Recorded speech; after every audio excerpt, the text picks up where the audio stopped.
To one of the most anticipated matchups of the CFL season. It's Kevin Glenn and the Calgary Stampeders against Henry Burris and the Hamilton Tiger Cats, but a miserable night here in Hamilton. The weather not cooperating with the marquee matchup and no possibility of rain. It just has been pouring for the last hour or so. There's Henry Burris. And Henry Burris has been absolutely on fire in recent weeks. Chris, 15 touchdown passes in his last 4 games as this Hamilton Ticat offense seems to have found its groove. Now George Cortez has links to Calgary, 11 years there, 3 cups, and now trying to guide Hamilton into sole possession of first place in the East. John Hufnagel, unbeaten out of the bye since 08, but looking for the Stamps' first road victory of the season. And John Hufnagel has a man under center for his team, familiar to the Ivor Wynn faithful, Kevin Glenn, doing very well in red and white, leading the Canadian Football League in completion percentage, looking to gain a victory over his old teammates tonight. This weather going to slow down those 2 hot quarterbacks? I don't know if anything's going to slow these 2 guys down. There's Siobhan Walker. And Sam Jaguar deep as Rennie Paredes kicks it off, and it will be Jaguar from his 15. And Sammy Jaguar out near the 35-yard line, where Henry Burris will lead the offense out almost 10 years as a Calgary Stampeder, 142 games, over 32,000 yards. And now to work as a Ticat against his old team. And it's going to be so important for Henry Burris to play with poise tonight, not let the emotions of facing his old team become a factor. He's joined by another former Stamp on that offense, Big Tim O'Neill on the O-line. Keep an eye on Rhea Jones in the receiving corps. He could get a little space as teams focus on Williams and Fantus. Henry's going to wear it out. First play of the game. He wants on Rhea Jones, and incomplete as Jones was working against defensive halfback Quincy Butler. Well, that tells you right away that Henry Burris anxious to get after it. Well, no question the mindset of Henry Burris in here. Some of the guys trying to keep him in check. Familiar faces to Hank, no doubt. Juwan Simpson, as usual, leads this defense in tackles. The secondary welcomes back Keon Raymond. He's been out the last few weeks with injury. He's at his familiar short side corner spot. Look for Chris McCoy to try and generate some heat from the defensive end spot opposite Charleston Hughes. 2nd and 10. Look in, and the ball comes loose, caught by Williams, dropped. And are the officials ruling a fumble? Yes, they are. It's a catch and a fumble. Chris Williams signaling he didn't catch the ball. And well, these are the ones that always make you smile. Williams up to the top of your screen as the receivers. The guys who are always arguing that I had it. Chris Williams here trying to say that he didn't. It looks like he had this one. Caught it in his hands initially. Looks to make a move before it's popped out. And the challenge flag has just come out from George Cortez.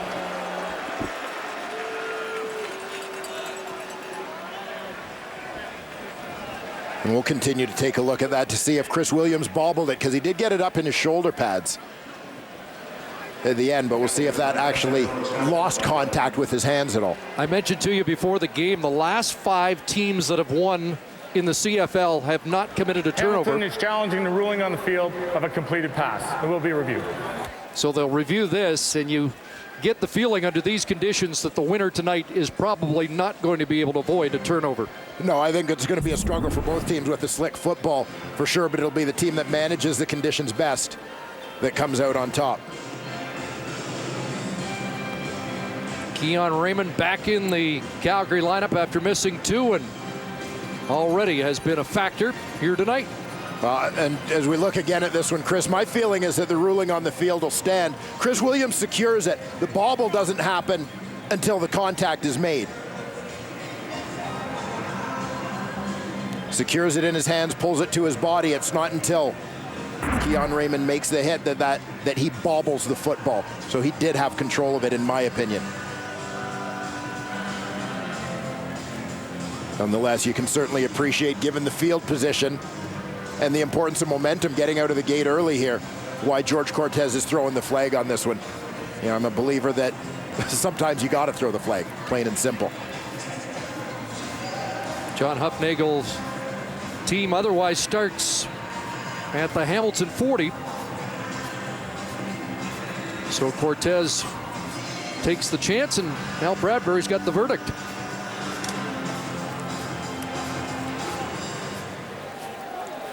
After review, the ruling on the field has been changed to an incomplete pass.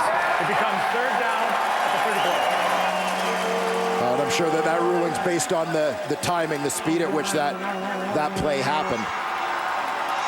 The Hamilton Tiger Cats catch a big break in the early going. 1-2, and I'm only speculating whether or not they're setting a precedent for the night with the conditions that we've got. That'll be interesting to watch as we move forward. So a break for the Ticats. Although the punt team comes on, Josh Bartell kicking to Larry Taylor, number 2 in punt returns in the league. Paul McCallum, though, did a nice job of kicking away from Taylor in the last Calgary game. This one will bounce inside the 40. And they're just going to run right up to Taylor. Jamal Johnson there. So they don't want to give him any opportunity to get going. They'll take the 5 yards, or will that be more with Taylor hit before he even fielded the football? From fielding the football, exactly, Chris.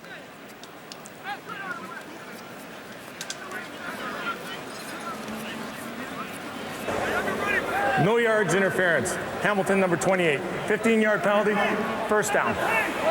So it is a 15-yarder. When we look at these Calgary offensive starters, of course, Kevin Glenn has had his ups and downs, but that 70% rate leads the CFL in completion percentage. Nick Lewis, the seemingly unstoppable Calgary receiver.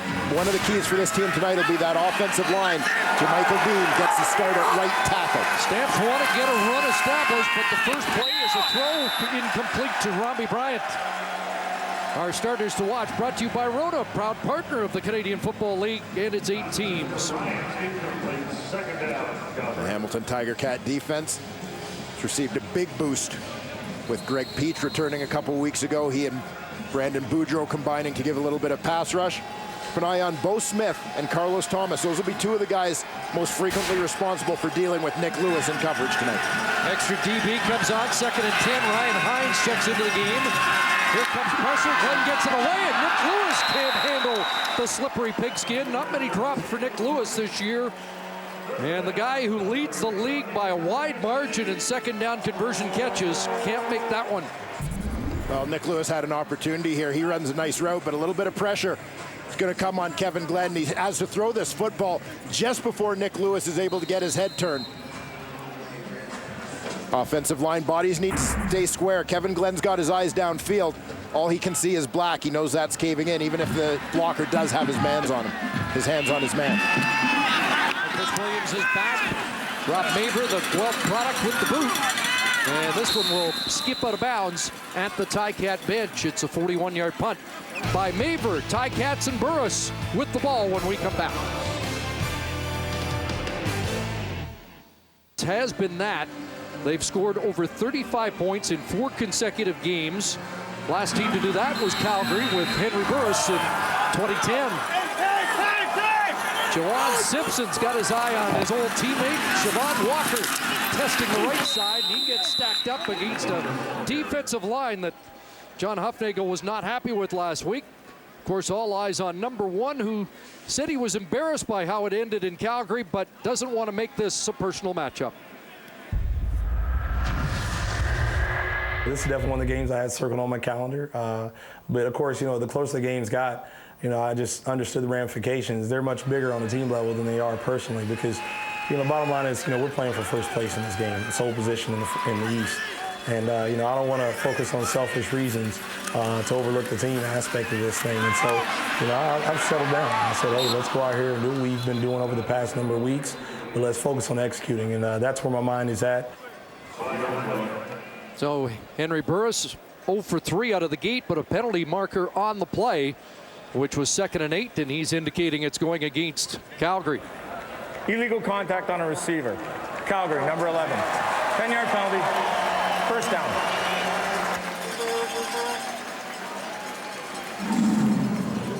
The linebacker Malik Jackson moving out to help in coverage. So the initial first down for the Tiger Cats at the 41.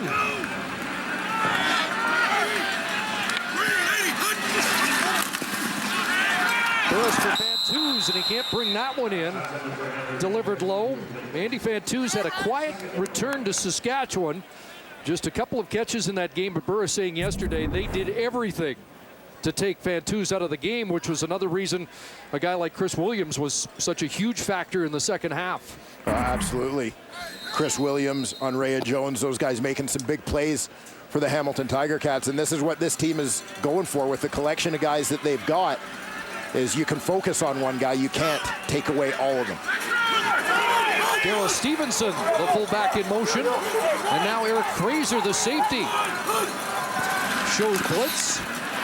Burris has it batted down, and he gets buried. The pass incomplete as Ken Petway, or Charleston Hughes, all over his old buddy. And Hank did mention yesterday he expected Charleston Hughes to be chirping in this game. Yeah, no doubt he's going to be after him a little bit, along with Juwan Simpson. So we got to look at Ken Petway from his defensive end spot, getting a little bit of upfield pressure, enabling him to bat that football down. So a slow start for the Ticats. Bartel's boot. And Taylor's got it back at his 23. Dancing around, and he'll get bumped out right there. Good downfield cover after a 46-yard punt by Bartel.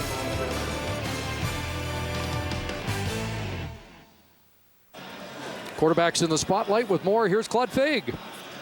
Thanks very much, Chris. Well, of course, as you've heard earlier, Henry Burris not trying to make this a personal vendetta other than to try to beat his former team, save for Kevin Glenn trying to beat the Ticats. In fact, these two guys are very tight. They're close friends, a friendship that goes back to their days when they were both part of the Saskatchewan Roughriders as quarterbacks there. So even though they want to beat their former teams, their goal is to just do it the right way and not worry about one-upping each other. And Glenn, in fact, says that he still watches Burris at times to see if he can take things from him to use during the games, guys. There's the first run of the game for Calgary. Emphasis on the run game, but a similar start as John Cornish is swarmed for little or no gain. Well, and yeah, it has been the big focus. Cornish coming off a game in which he felt a little embarrassed. 6 carries, negative 1 yard against the BC Lions, and that created a little bit of a crisis going into the bye week for the Calgary Stampeders. Yes, they say adjustments have been made. We'll see the results here tonight. Post-game outburst that drew a lot of attention. Here's Cornish into the backfield. T. Webb will prevent him from getting to the first down. Stopped at the 38-yard line. And as we see John Cornish involved early here, both in the run game and the passing game, he's going to slip out to the flat in the left to catch this one from Kevin Glenn. One of the things he looks forward to a little bit here tonight is with LaMarcus Coker out of the lineup, hopefully getting a few more touches. You know, Cornish understands and respects the platoon and obviously appreciates the weapon that Coker is. But like any running back, he wants a lot of touches, and notes that his most productive game of the year came in the other game where he basically had the ball to himself. Looks like the rain is subsiding for at least the time being. Here's Chris Williams trying to make something happen. And he is contained at the 38-yard line. Mark Caliste, one of the men who led the surge downfield. Well, much has been said about the torrid pace set by Henry Burris over the course of the last couple weeks. You see what his numbers project out to should he be able to maintain his current rate. Over 5,500 passing yards. Great completion percentage himself, but imagine a ridiculous 54 touchdowns over the course of the season. There's a handoff to Walker, and he'll get a couple, not much more. Burris on maybe the best run of his career. His best touchdown run, 16 touchdowns in 5 games, and he has 15 in his last 4. Yeah, after a slow start in which everybody suspected that it might take a little while for Henry Burris and his receivers to all get on the same page as far as understanding and executing George Cortez's offense. It seemed like suddenly the second half in week 2 against BC, things started to click. 2nd and 8. Over the middle, looks for Fantuz in traffic, and he can't hold on. Safety Eric Fraser on the scene, and Ticats are going to have to kick once again. Well, this was nice team defense as the linebacker, Juwan Simpson, is the first man to pick up Fantuz.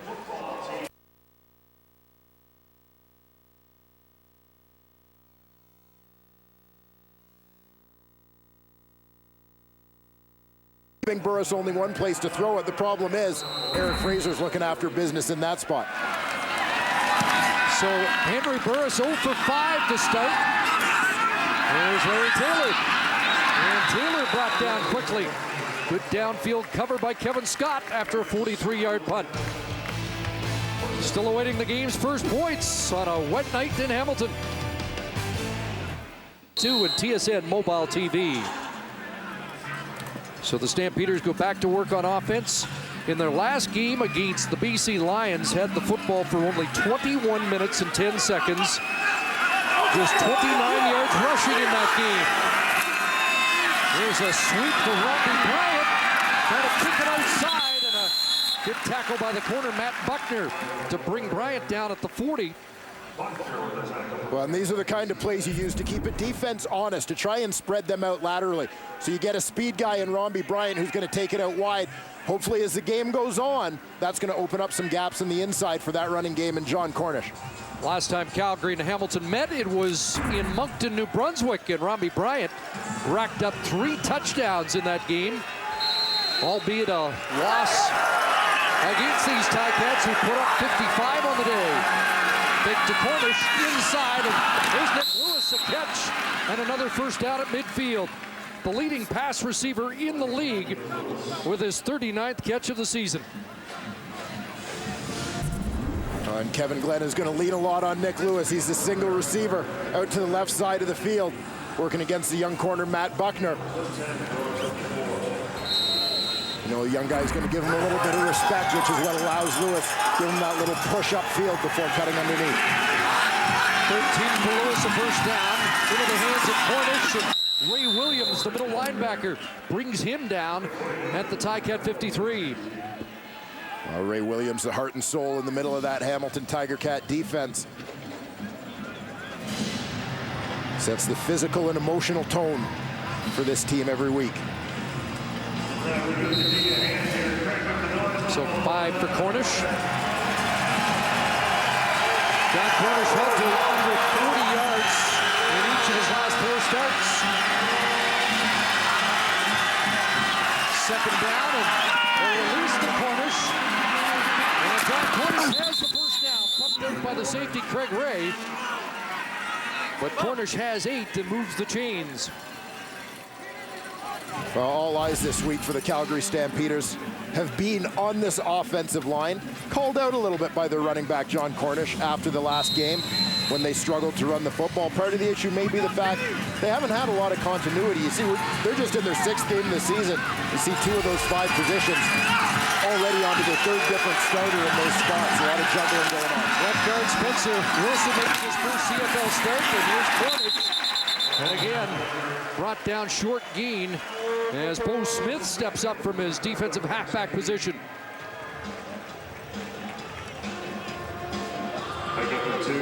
John Cornish talked a lot yesterday about using that bye week and the coaching staff having an opportunity to look at film for a while and understand exactly what the problems were, make some adjustments as far as how they wanted to do some things in their run game.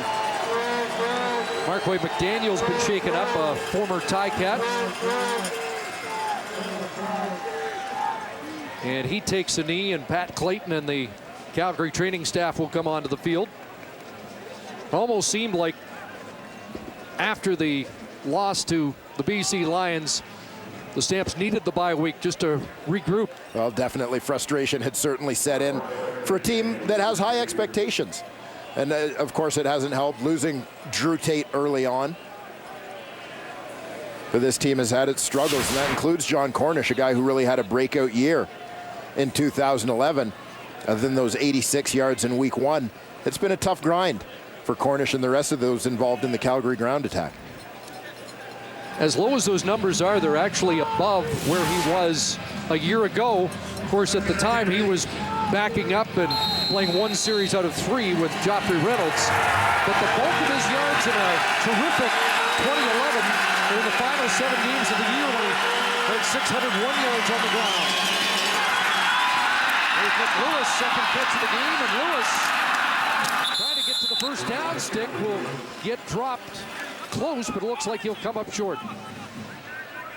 Well, Nick Lewis does a nice job selling this. It's just like a running back on a screen. Lewis is going to motion, and he's looking like he's going to block on the backside of a slide protection. Pretends that he misses the cut on Jermaine McElveen. He continues upfield. That gives Lewis a little bit of space. Ticats recovered well, but nice execution on the play by the veteran receiver. 3rd and 1, a choice for John Hufnagel, and the jumbo team's coming on. The short yardage group with Bo Levi Mitchell. 53, guys, 50.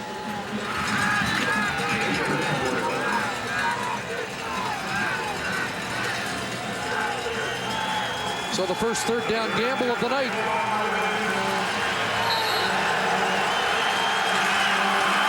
As the big boys hunker down.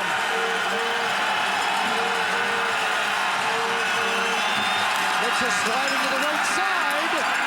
And I'm not sure. Jeff Tisdale, the former Stamp, met him there. Mitchell's been pretty effective with that sliding sneak on 3rd downs early this year. Well, the Tiger Cat defense looked like they were well prepared for that. The way Tisdale and the secondary reacted as Mitchell started to move laterally.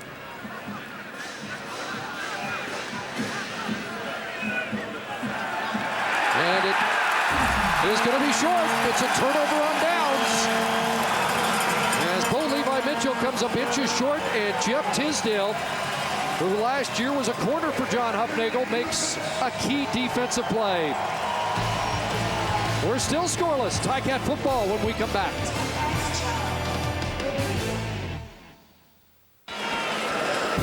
I'll be very curious to see if the Calgary Stampeders go to this call again when all they need is a yard. The defense is lined up a yard off.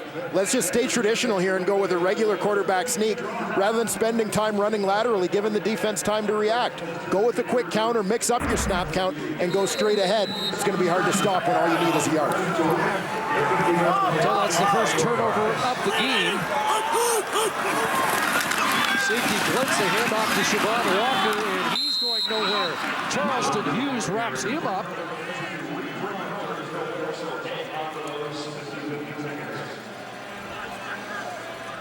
Well, Siobhan Walker had those big plays in the first couple weeks of the season, but has been held largely in check since then, as word of his reputation spread quickly throughout this 8-team league.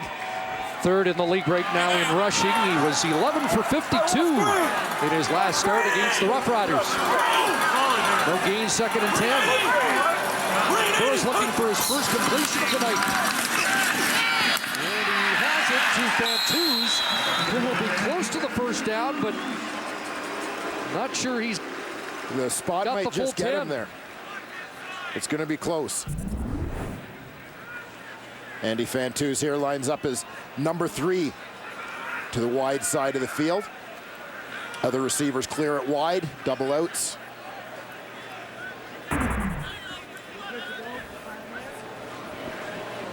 Chris Randall there defensively, and the chains come out. And if short, will the Ticats be, well, just an inch or two on their own side of half, but not much there for George Cortez, and he immediately sends Quentin Porter in for the 3rd down gamble. And I'm guessing, needing those inches, that you're going to see it real basic here. Straight up the middle, likely Porter on a quarterback sneak. Just follow Marwan Hage.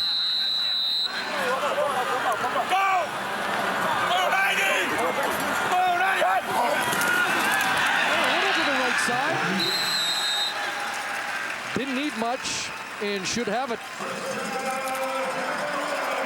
But just keeping it as a quick hitter. Find what you see as a bubble in that defense. A soft spot to attack.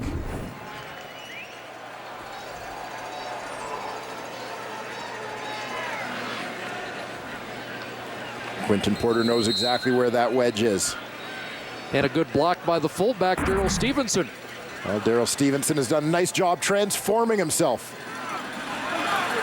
into a true fullback after a college career as a ball carrier.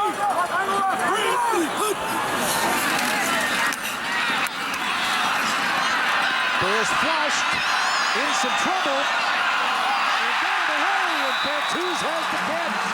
How did he get that away with Torrey Davis all over him? And Andy Fantuz makes the grab for an 8-yard pickup.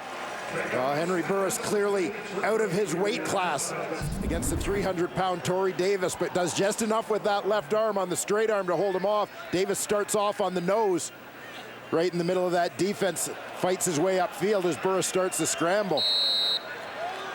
Again, Henry with the straight arm prevented Davis from being able to wrap him up.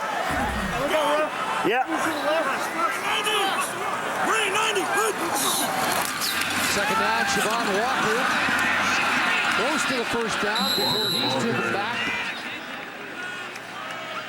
And let's see where they rule forward progress.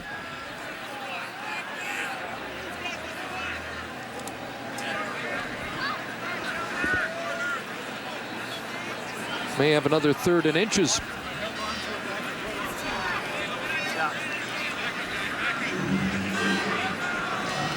And certainly if it is a 3rd down, George Cortez and the Ticats will go for it.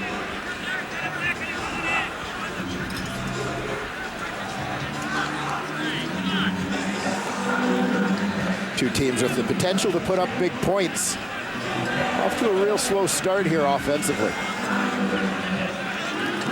Well, that's a lot more than inches. That's the full yard. The marker on the far side of the field looked very close, but when the chains come out, it's a little bit different story, isn't it? Maybe that's why John Huffnagel went down to the stand beside the yardstick guy. He's laughing about it because it's not nearly as close as it originally looked. And the punt team comes on for Hamilton.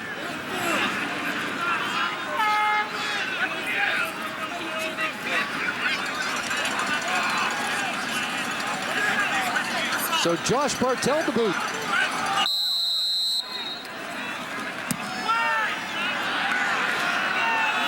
Handling that kick outside the numbers. Larry Taylor will be bumped out as Bo Smith was down in a hurry after the 47-yard punt. Great placement of that punt by the Ticats' first-year punter, Josh Bartell. Oh, what? Mark Beswick getting involved with Quincy Butler, and the official looked like he nearly got the worst of it. And there is a flag down right in the middle of the Stampeders offensive huddle on the sidelines. You may have those officials looking to get helmets of their own. This keeps up.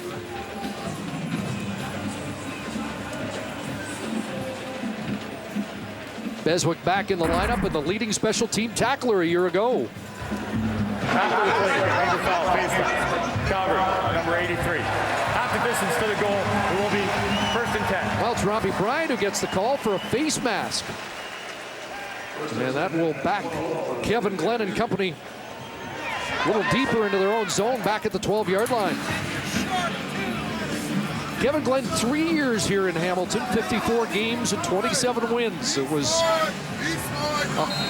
an encouraging and frustrating kind of 500 mark for those 3 years, but you made the right point in Sports Center earlier that kind of helped rebuild the Ticats because the record was a lot worse before that. John Cornish working off Ray Williams, and a decent run up to the 18-yard line. Well, you get the feeling sometimes with John Cornish, he just needs to break one big one. Cornish in the backfield, Ray Williams, middle linebacker for the Hamilton Tiger Cats. Williams steps up to meet him in the hole, but a great straight arm there. Make that first man miss. Just terrific secondary run support. prevents Cornish from getting rolling. Excuse me, Dwayne, last year a 7.3-yard rushing average for Cornish. So far this year, 3.8 yards a carry. Pressure, the ball is tipped. A knockdown off the edge for Marc-Antoine Fortin. Oh, the former Laval Rougeayor star getting an opportunity to get into that D-line rotation a little bit this week. He just comes off the edge against the right tackle. Jermichael Dean, you see the mix-up in communication on the offensive line. As we mentioned, guys playing out of position. Dean making his first start at tackle. He's got to bounce out to take that man. Third 2 and out for the Stamps. Ticats should get good field position.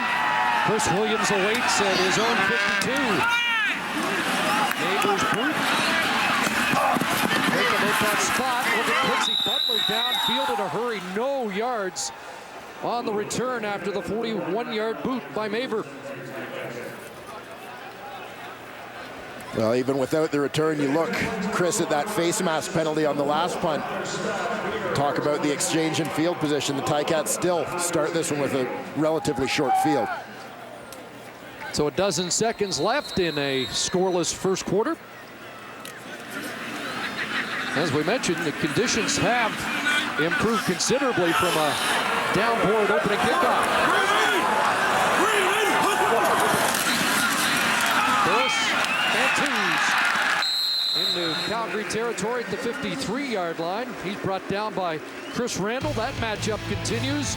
End of one quarter and scoreless at Ivor Wynn. Our first quarter stats are brought to you by Rona, proud partner of the Canadian Football League. And it's 8 teams, and the stats as ugly as the weather when we kicked off tonight. Well, they sure are. Both teams, we'll call it grinding it out. That's about as politely as we can put it for the offensive performance in the early going in this football game. 2 teams, as we said, quite capable of putting up big numbers. But the execution's a little bit off in the early going. You've got 2 teams, A, coming off a bye, both playing in probably their first real sloppy weather game of the year, and I think those things combining to affect the execution offensively early. You did have a glass full analysis, though, that it was a good first quarter for the Hamilton defense that has been ranked 8th in a lot of the categories so far. Yeah, certainly a group that's given up a lot of points, and now fortunately has had an offense that has allowed that fact to be masked sometimes. But yeah, I know the defensive coordinators, when we get one of these ball games, always want us to call it great defense.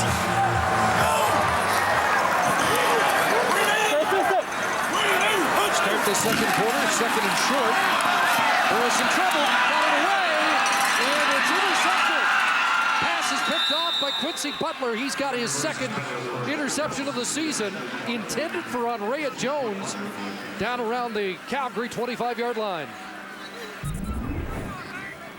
Well, the pressure comes quickly here on Henry Burris. Off the run fake. Calgary Stampeder defense not fooled right off the edge. Charleston Hughes gets hands on, forces that hurried throw from Burris. That, Chris, is the benefit of pressure. You don't always get the sack, but you force the quarterback into mistakes like this. 4th interception thrown by Henry Burris this season. Turnovers even, and a Calgary fan gets a souvenir.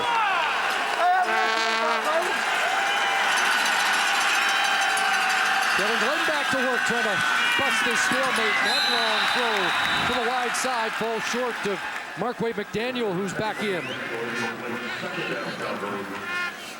Well, McDaniel and Glenn, old teammates from their time here in Hamilton. McDaniel in 2010, the Ticats' 3rd leading receiver, ended up just 2 yards short of 1,000 that year. He just found himself caught up in the wave of rookie receivers in camp last year. The arrival of Chris Williams, Bakari Grant, and Aaron Kelly made McDaniel expendable. 1 4 for 8, 36 yards, 2nd and 10. Dumps it off, and Nick Lewis has got him. Tried to bulldog for the first down, but he'll come up short. And the Stampeders have another 2 and out. Well, Nick Lewis continues to rack up the catches. A running joke between he and Kevin Glenn. As much as Nick Lewis has been a Calgary Stampeder for his entire career, he's joked Kevin Glenn's got Marquay McDaniel and Chris Bauman, with whom he played in Hamilton, Romby Bryant and R.J. Franklin that he played with in Winnipeg. Nick Lewis says, I feel like the new guy. With that catch, he moves into 20th on the all-time list. He has passed former Calgary Stampeder Terry Evanship. But with a decent night, he might move up a few rungs on the all-time ladder. Neighbors boot, and Chris Williams fields it at the 40. And is wrapped up and tossed back by Carl McCartney. 39-yard kick, 5 on the return. Just outside the 45-yard line. So a different kind of game for Henry Burris' offense has been pretty consistent for the most part. Here, I want you to keep an eye on the Calgary Stampeder cover team as they release here. Every guy is going to release to his left. Everybody starts sliding maybe as if they're going to give kind of a fake look. But what that does is it leaves everybody essentially outflanked to the right, an opportunity for a wide side return for the Hamilton Tiger Cats. We'll see if that kind of coverage becomes a trend for the Stampeders if this goes on, if the Ticats are able to take advantage of it. File that away. Here's Burris over the middle, and that skips short of Dave Stala.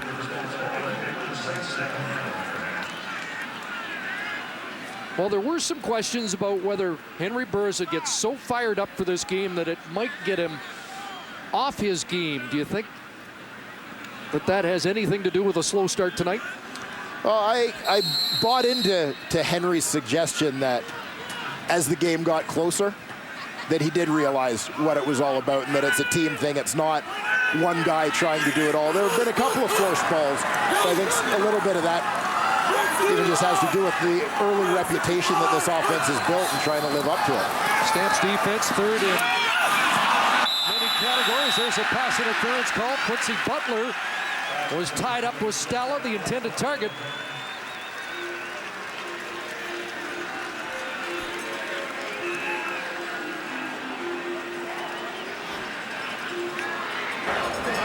Forward pass interference. Calgary, number 0. First down. Stalin, number 2 receiver, out to the field on this route. It looked as if Butler was trying to make the argument that Stala right there pushed him. But what Butler gets caught for is trying to resist that separation by grabbing the jersey. That's a first down at the 50. Little sidestep, and Siobhan Walker with a good run down to the 42-yard line has 8. And only a good tackle in open space by the free safety, Eric Fraser. Prevented that one from turning into a huge play. Here you see the lateral quickness of Siobhan Walker. Just one right there. Torrey Davis can't keep up. Fortunately, Eric Fraser able to react. So it's 2nd and 2. Back to Walker. And he should have the first down.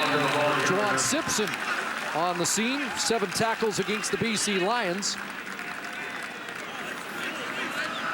And Juwan Simpson, Henry Burris said, would be talking tonight, and it didn't take long. In fact, during the player introductions, he got into it.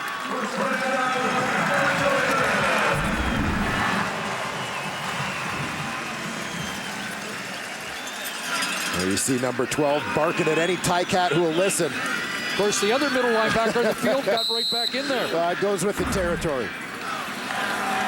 2 guys who will never be on the field at the same time, yapping at each other. First down, flag down. Burris throwing downfield, incomplete. And another flag comes down. Burris throwing into double coverage there. Intended for Andrea Jones.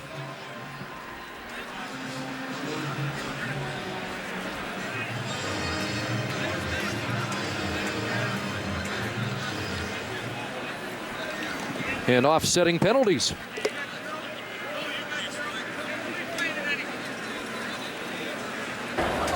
Holding, Hamilton, number 63.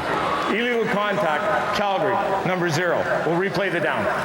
So a second penalty against Quincy Butler on this drive. Holding against the right tackle, Mark Dial. On the back end, Butler watched the left hand here. Come up on Jones and grab. As the receiver tries to get by, easy call for the officials on that one.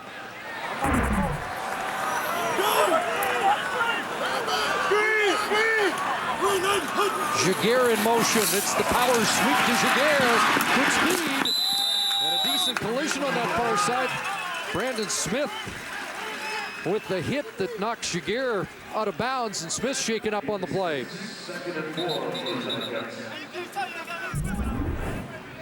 Well, that Tiger Cat offensive line is going to get a couple of pullers out there to try and lead the way for Sam Giguère. Motions in. We've seen him carry the ball from this. We've seen him slip out into the flat to catch passes as the Tiger Cats try to build a little bit of a series, offensive series, around the speed of Giguère.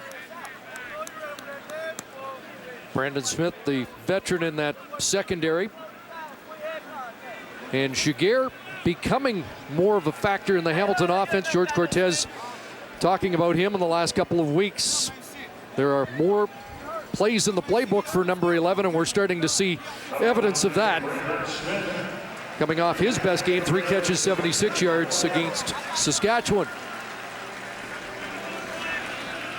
You talk about guys like Sam Giguère, Andrea Jones. They benefit from playing in the same receiving corps as the big names, the guys who draw a lot of attention. Chris Williams, Yandy Fantus. Fred Bennett comes into the game to replace Brandon Smith. Second down, first time, and a pass gets by Fantus, who looks for a flag and gets it.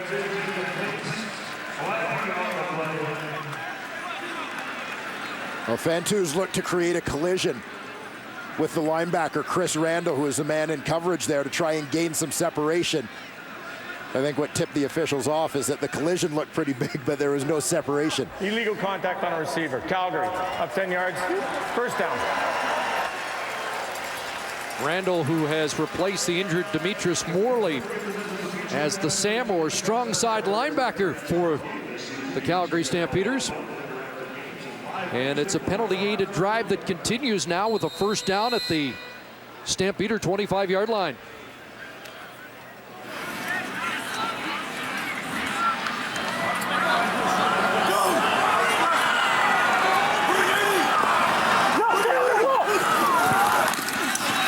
Play action fake. Giguère out of the backfield again, looking to the corner, and cut down there. Quincy Butler prevents a big gain. 4 more for Giguère. And this is one of those other plays you talked about, Chris, that George Cortez says is in the playbook. Motion Sam Giguère down to the backside. He looks like he's going to block. Slush block on the backside of the run. He makes his way across to slip out.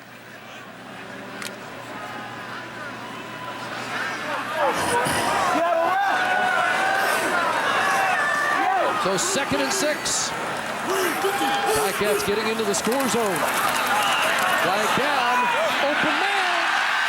Siobhan Walker touchdown, but is it coming back?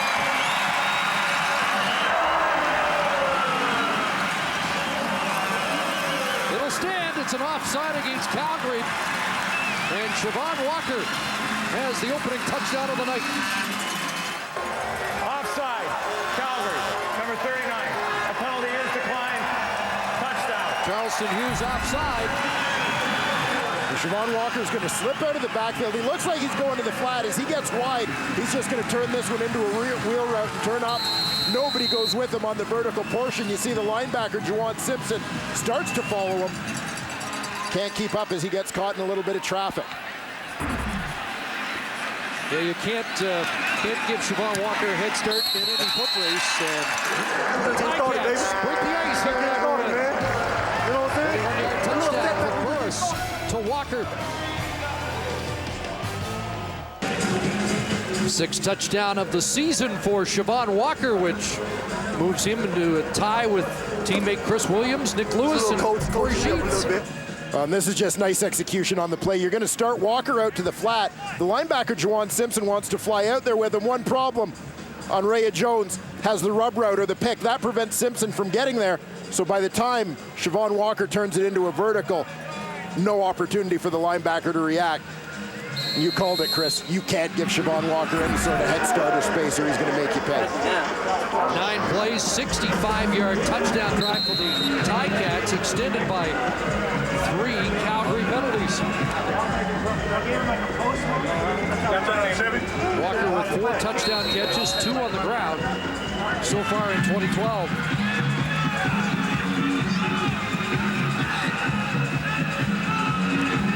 See if that opens proceedings up a little bit. As Bartell boots it downfield, Larry Taylor from his 15. Taylor got down by 14 before he reaches the 30-yard line. Good cover. There's Armando Murillo, also a newcomer to the Ticats, a former Toronto Argo. Well, Fortin making his presence felt here for the Tiger Cats, a guy who, one of the most things that drew a lot of teams' attention to him in that 2011 draft class was his long snapping ability, but the fact is this guy was a terrific CIS defensive end at Laval, and there you see him chipping in on special teams as well. So the Stamps go to work, did not score a touchdown in their last game, a 32-8 loss to BC. First no-touchdown game for Calgary since October of 2009. Cornish out of the backfield with Roon. Down the sidelines and finally tossed down past the 50-yard line. Tackle made by Jermaine McIlvain. 29 yards for number 9, John Cornish.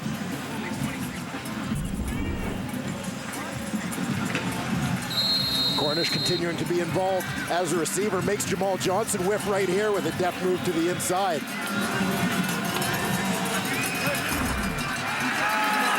For the biggest offensive play for the Stamps so far, first down at the Calgary 53. Glenn through his reads, anybody home? Incomplete, wanted R.J. Franklin over the middle. Good coverage by that Ticat secondary.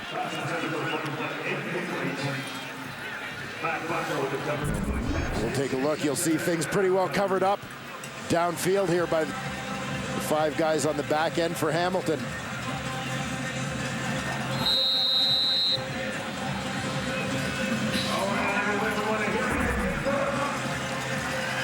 The coordinator, Casey Freehand, seeing his unit start to turn the corner after a slow start.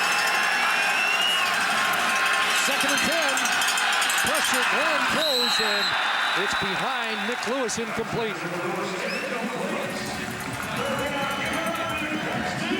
So the Ticat defense holds near midfield, and the punt team will come on for Calgary. Well, this Tiger Cat defense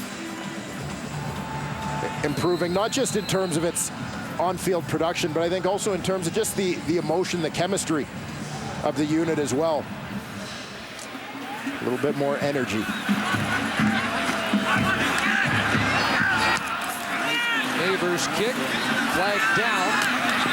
Williams back inside his 15. Good contain there as Randall got down in a hurry to make sure he didn't break it outside. We'll sort out the flag when we come back. Ticats with the lead and the ball. Well, there's an offside against the Ticats on the punt, declined by Calgary as the kick by Maver backs up the Tiger Cats at their own 15-yard line, just beyond the 15. Henry Burris now 5 for 13 in the game. He has 1 touchdown and 1 interception. Siobhan Walker bumps it outside and just cut down, knocked off balance by Charleston Hughes.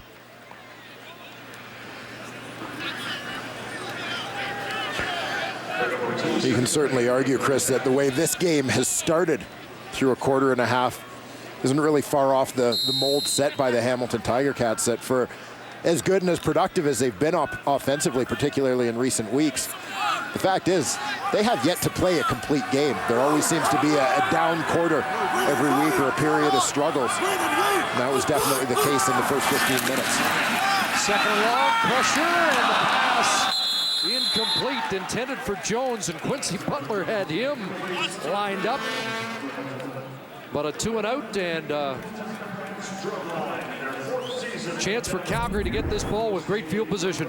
Well, and they just need to get a little bit faster reaction here. But what they're doing, you've got the guard, Tim O'Neill, is locked up on the linebacker here. He's watching him first. He's got a double read out. The linebacker holds him there by delaying in that hole. That keeps O'Neill from getting out until a little bit late, and by then the pressure's on Burris from the outside. Larry Taylor at his 48. Taylor trying to get outside. He's got the corner. Larry Taylor inside the Ticat 30 and brought down at the 20-yard line. Tackle made by Jamal Johnson, but Larry Taylor with one of his best returns. It's a 42-yarder for Taylor, matching his season high.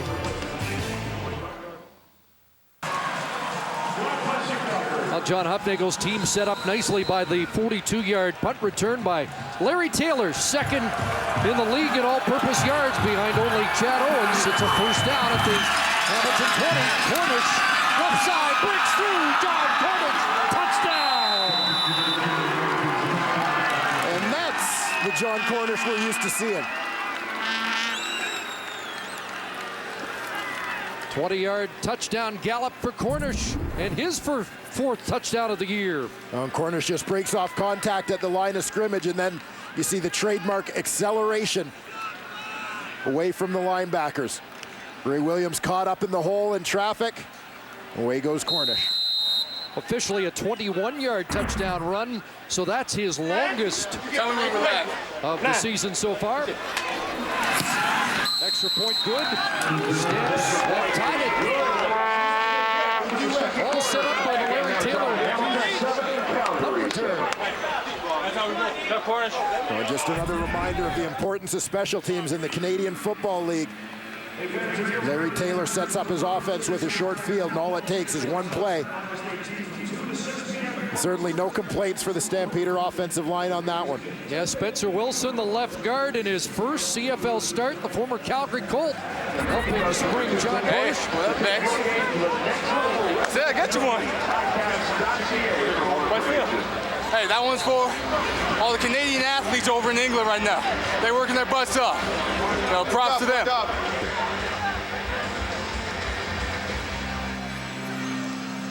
So the Canadian running back gets Calgary even again. You gotta love the Olympic tribute. I know every CFL dressing room, It's nice. a group of guys, Nice to stay out there. half Canadian, half American. We're talking a little soccer Yeah, the other day. that soccer game got everybody. It was very polarizing across the Canadian Football League. Siobhan Walker back. Sure, he was celebrating as a Jamaican-born player. The 200 meters today. Boy, he might have been in it if he focused on the track part. The guy with a 4.2740. We'll take a look back at the other running back in this ball game, the man who just scored, John Cornish. Glad to see things have turned around for John since the warm-up, Chris, because things were kind of rough in the early going, struggling to catch the ball in the rain a little bit. Maybe he just needed this to wake him up.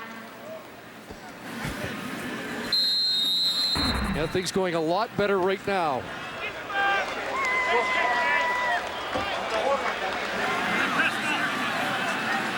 Yeah, we expected pretty steady rain throughout the evening here. So far, it's been pretty good since the first 5 minutes of the night. Flags down and early movement. Procedure, Hamilton, 63. 5-yard penalty remains, first down. Second flag on the right tackle, Mark Dial.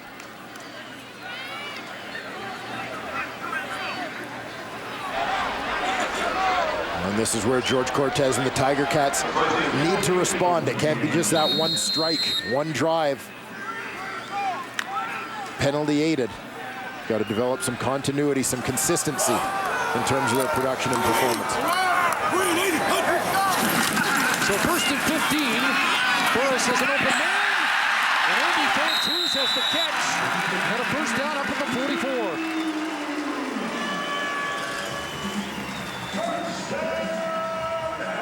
And the This is a classic Andy Fantuz route. He's the number 3 receiver to the field on this one. Sells it to the outside. Terrific route. And what you always love about Andy Fantuz from a fundamental point of view, the way he catches that ball in his hands away from his body. 4th catch, 41 yards, and now the end for Shigere. And they're ruling incomplete as he works on Keon Raymond.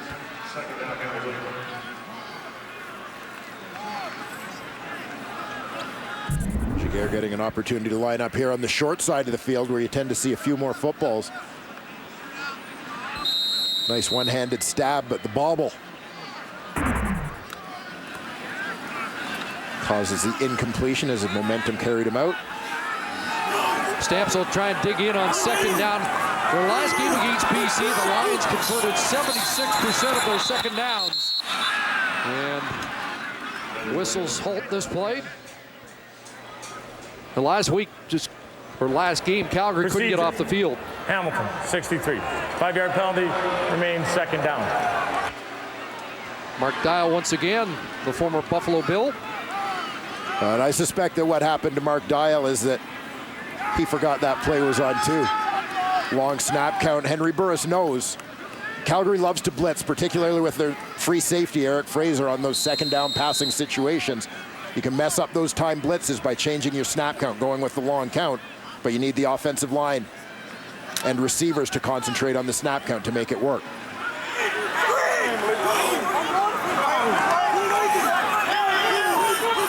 For 2nd and 15, a pump and a deep pass, looking for Shigere. Can't put it in. A perfect throw by Burris just through the hands of Sam Shigere. Had a step on Fred Bennett. Now here you'll see, there's the pump that freezes Bennett just for a second. He lays it up. The hand to Bennett just enough to distract Shigere, take away from his concentration, but Burris dropped it in there just perfectly. Bartell boots it away. Here's Taylor again. Starts at his 30, flag comes down. And he dances to the 40. And is dropped there. Kevin Scott in on the tackle.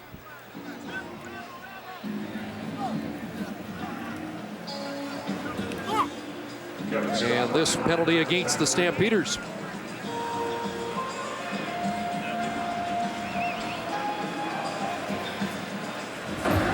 During the return, illegal block, Calgary, number 24. 10-yard penalty, 1st down. That's Keenan McDougall, the rookie who is flagged out of the University of Saskatchewan. McDougall missed all of last season due to injury at U of S. One of the great young athletes in the CFL, a standout at UCamp this year. First down for Kevin Glenn, and that one nearly picked off through the hands of D. Webb. And it looked like Ray Williams, the linebacking core, deflected it. Just threw D. Webb off the target. See Williams, number 9, he gets into his zone drop, reads the eyes of Kevin Glenn. Just 3 interceptions for that Ticat defense, 2 of them to the linebackers. Ray Williams has 1. 2nd and 10. Boudreau off the edge. Glenn got it away. Flag down, and Chris Bauman, the former Ticat, is getting tackled short of the 1st down. More flags fly. 3 different areas covered in nylon.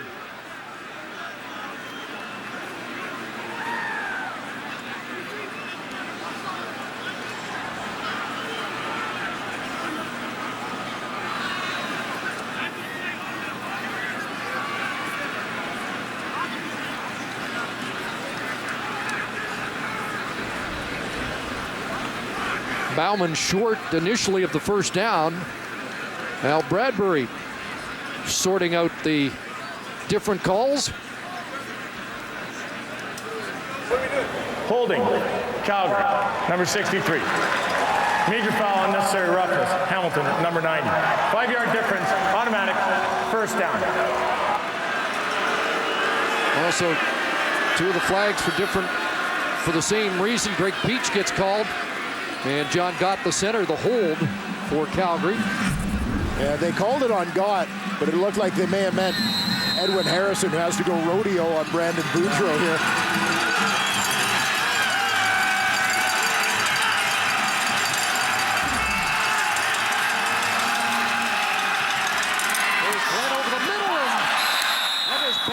Jamal Johnson got a hand on it. It'll be 2nd and 10. We've seen these Hamilton linebackers on this series do a nice job reading the eyes of Kevin Glenn, picking where that ball's going and getting into the lanes. They're 8th in points against, 8th in yards allowed, 8th against the run, 8th in sacks, but the personnel you'd expect might be able to put up much better numbers than that. They have been better. That pass sailed on Glenn. He's now 6 for 15 and 5 straight incompletions. As they give the 3-minute warning here at Ivor Wynn, the game is tied at 7. So you know when Calgary goes big, Edmonton's got to want to go bigger, never mind. We never mind prodding that rivalry. Big boot. Williams back, but finds a piece. And then gets brought down at the 40-yard line. That was a 52-yard punt. And 12 on the return. Well, coming up, GMC Live at the half. We'll check in with Jock Milt, Matt, and Schultze. See if they can find some subtleties in what has not been the best opening half we've had this year. Oh, no, I'm sure that guy, John Cornish, will be one of the topics of conversation coming off the poorest game of his CFL career, but looking like he's bounced back a little bit here in the early going for the Stampeders. That ended a touchdown drought for the Stampeders that was over 5 quarters old. Burrow steps up, finds a receiver over the middle, and the catch is made by Andy Fantuz, who's having a big night.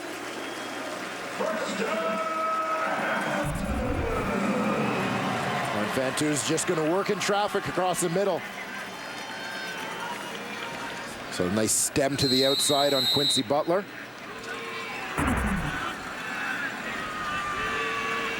Hey, Chris, go. 5th catch for Fantuz. So Andrew Burris talked about the leadership qualities. He keeps everybody in the receiving corps on the same page. Running out of time, dumps it off on Ray Jones with a move. And a first down. And Glazer with the tackle down at the Calgary 43-yard line. I remember talking to Henry Burris back in training camp about some of the Tiger Cat receivers, and one guy he brought up immediately was on Ray Jones and said this guy has the potential to be a playmaker. And there you see some of what he can do after the catch. Another speedster in this group. Quincy Butler's still down, so the staff out to attend to him. Ray Jones, 7 catches in Saskatchewan and 2 touchdowns in that dramatic comeback win by the Tiger Cats.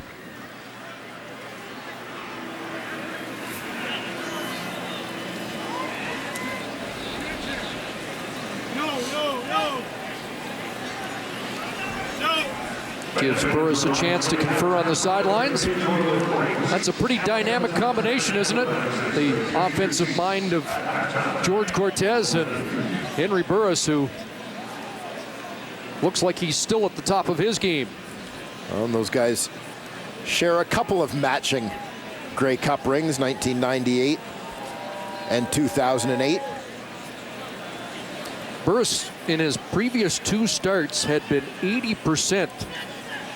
Was 90% 2 starts ago against Montreal, 27 for 30. Just over 72% against Saskatchewan. Different story here tonight so far. 8 for 18, which is 44%. Butler off to the sidelines. I'm seeing both these veteran quarterbacks stumble and stretches, Chris. You do wonder a little bit all the time about the impact of a bye week, and particularly the bye week coming a little bit earlier this season where you could contend it's, I guess in some ways maybe before teams actually need it. Before teams are overly banged up and are still kind of trying to find their way into a groove in most cases. Fred Bennett moves to the corner. Keon Raymond moves into Quincy Butler's spot. And here's Walker with a good grab, but not much room there along the sideline. Bumped out by Bennett. A short gain for Walker, but he shows you that he's a decent receiver out of the backfield. Yeah, definitely. And they've involved Siobhan Walker and his speed in the passing game early. That's a play call I'd actually like to see better to the wide side of the field. It felt like Siobhan Walker catching that one into the boundary doesn't get a chance to open it up and take advantage of his speed. As you saw, he got bottled up pretty quickly. So just a couple, it's 2nd and 8.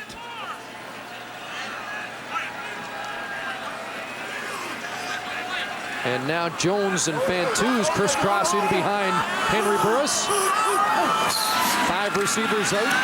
Walker stays in the block. The long out is caught.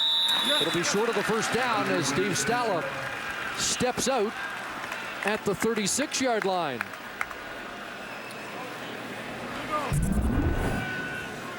Dave Stala is going to line up as the number 2 receiver. He's the man ending up on the sidelines here as Sam Giguère comes to the inside.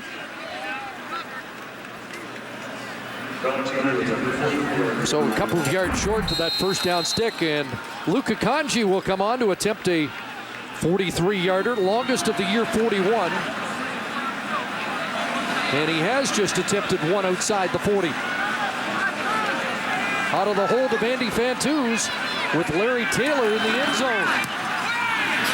And Luka Kanji puts it through. Ticats regain the lead.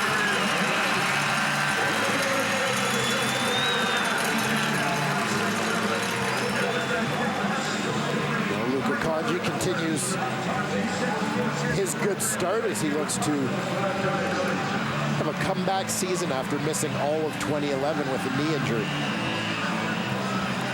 Now 7 for 8. Juwan Simpson taking a little detour to the bench. Always a little something to say from number 12 in red and white.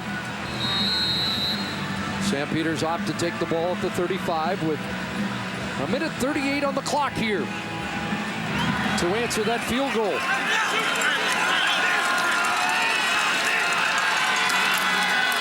Back to Cornish. Big hole again for John Cornish. Another first down run for John Cornish. And his 7th carry of 10 yards or more this season. And Chris, Nick Lewis just threw the block of the year. Absolutely destroyed the defensive end, Greg Peach. First thing that's going to hit the field is the back of Peach's head. Lewis takes a full run. Whoa.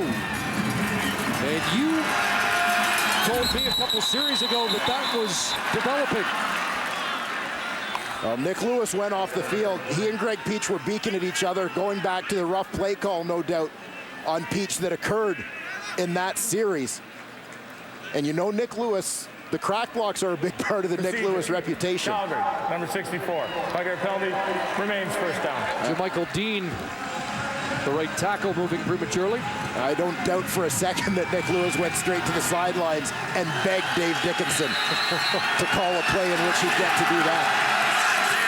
Usually he's campaigning for a pass, but in that case, even better. What a good snag that was by John Cornish.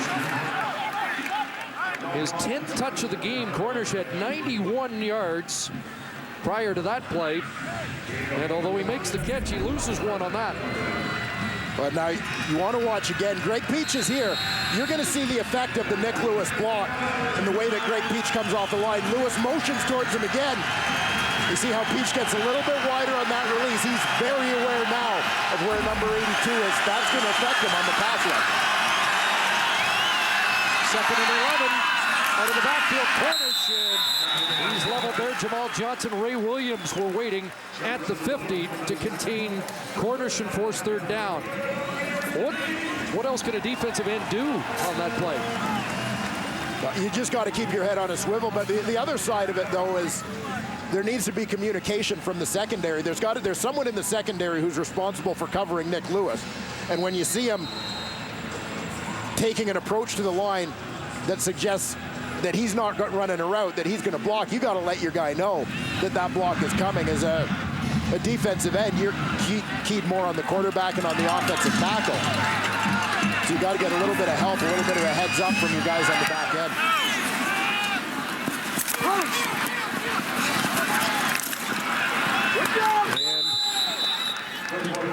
And Randy Chevrier containing Chris Williams downfield. There's 36 seconds on the clock. The 2012 PGA Championship for the Ocean Course on Kiowa Island, South Carolina is underway. Tune in tomorrow to catch all the second round action on TSN2, TSN Mobile TV at 1:30 Eastern, 10:30 a.m. Pacific.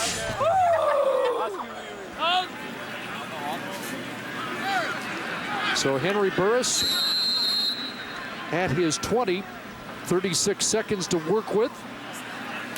See if he plays it close to the vest or is a little more aggressive than that. Siobhan Walker stacked up, and he'll lose ground. Chris McCoy was leading the Stampeders posse. And Chris McCoy is a guy that the Calgary Stampeders are counting on in a big way. It seems like over the last couple of years, their pass rush has been timeout. Charleston Calgary. Hughes and a question mark. Man, it was under scrutiny after last week. We mentioned BC's success on second down, and John Hufnagel felt a lot of that was because the defensive line was not getting enough push. Yeah, and a lot of those second downs on which BC converted were second and long situations, passing downs where your defensive line generally has free rein. They can pin their ears back and go. Be a little bit less disciplined. You need pressure in those situations. In fact, the Lions were 10 for 14 in second and 7 or longer. And that really stuck in John Hufnagel's craw. Has stopped the clock, 31 seconds to go. And Burris with pressure. Eric Fraser. Burris steps up. And Fraser trips him up short of the first down. It looked like he was going to make it to the first down stick, but he'll come up a yard or two short.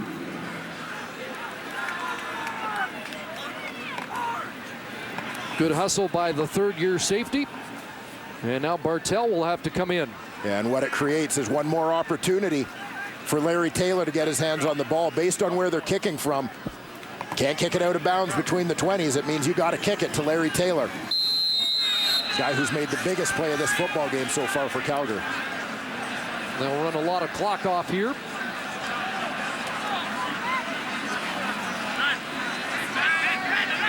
Should be about 4 seconds left when Bartell punts.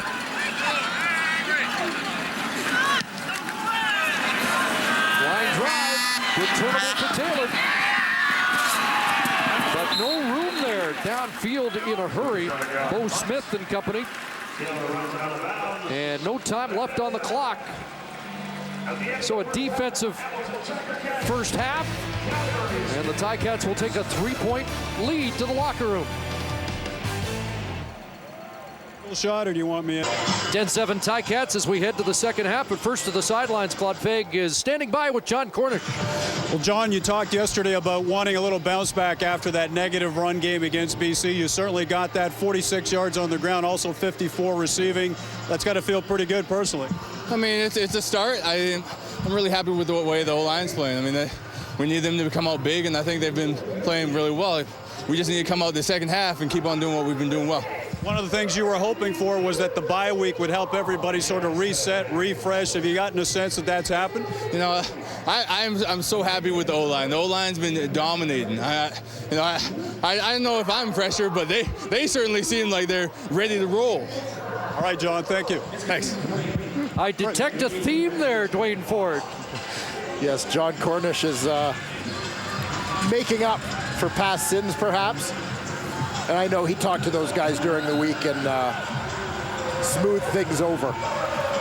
But it is a reworked offensive line that John Hufnagel had to be a little concerned about. Spencer Wilson, his first CFL start at left guard. Jermichael Dean, his first start at right tackle in the Canadian Football League.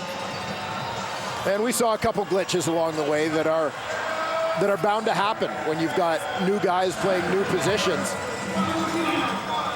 Big believer that offensive line is a position where communication, familiarity are so important to guys being able to play together. Upnego and Cortez, both such great offensive minds, and you have a low-scoring opening half. Let's see what the second half has for us. A good tackle there by Armando Murillo on Larry Taylor, as the Stamps go to work on offense first in the second half. No surprise to see their statistical leaders, Nick Lewis, 28 yards through the air, 3 catches.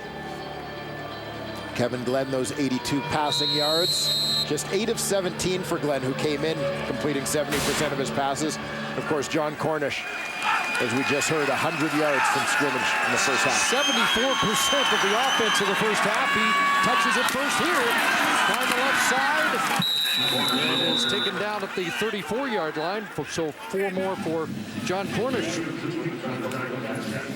And you heard the boys talk up number 9 in red and white at halftime, and his bounce back this week.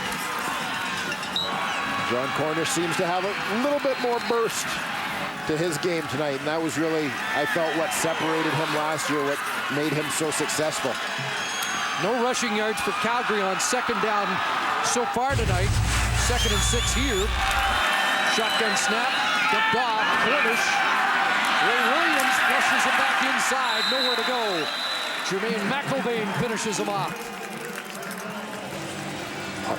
This was a play that was just doomed from the start. The snap came up a little bit earlier than Kevin Glenn expected. He wasn't ready for this. He's still directing traffic, and fortunately got his head around just in time. See the ball surprise him.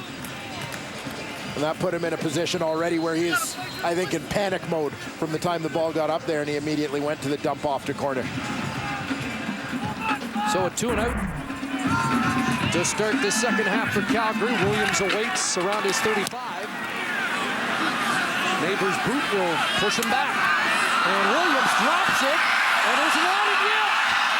Calgary has the football. Chris Williams put it on the turf, and Malik Jackson comes up with it. A massive special teams play for the Calgary Stampeders, setting them up deep in Hamilton territory. Chris Williams has all sorts of time. Just took his eyes off the ball and started looking at the return just a split second too soon. Some pressure from Keenan McDougall, helping create the opportunity for the loose ball. And Jackson comes up with it. Special teams coordinator Mark Killam keeping those troops fired up on the sidelines for Calgary. Kevin Glenn trying to capitalize Larry Taylor into the game. And they pass for Taylor over his head, incomplete. Yeah, over the last couple of years, this is a territory where we've seen Larry Taylor a little bit more involved in the Calgary Stampeder offense. Get defenses playing a little bit of man-to-man, and a guy like Larry Taylor can create an instant mismatch. Line him up in a spot where a team might try to cover him with a linebacker. Taylor with a touchdown catch in Calgary's comeback against Saskatchewan. See what Dave Dickinson has on 2nd and 10.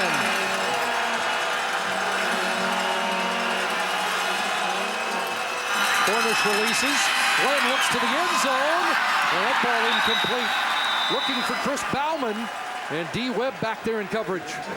Bauman appeared to misjudge the football as he slowed down on what ended up being an overthrown ball.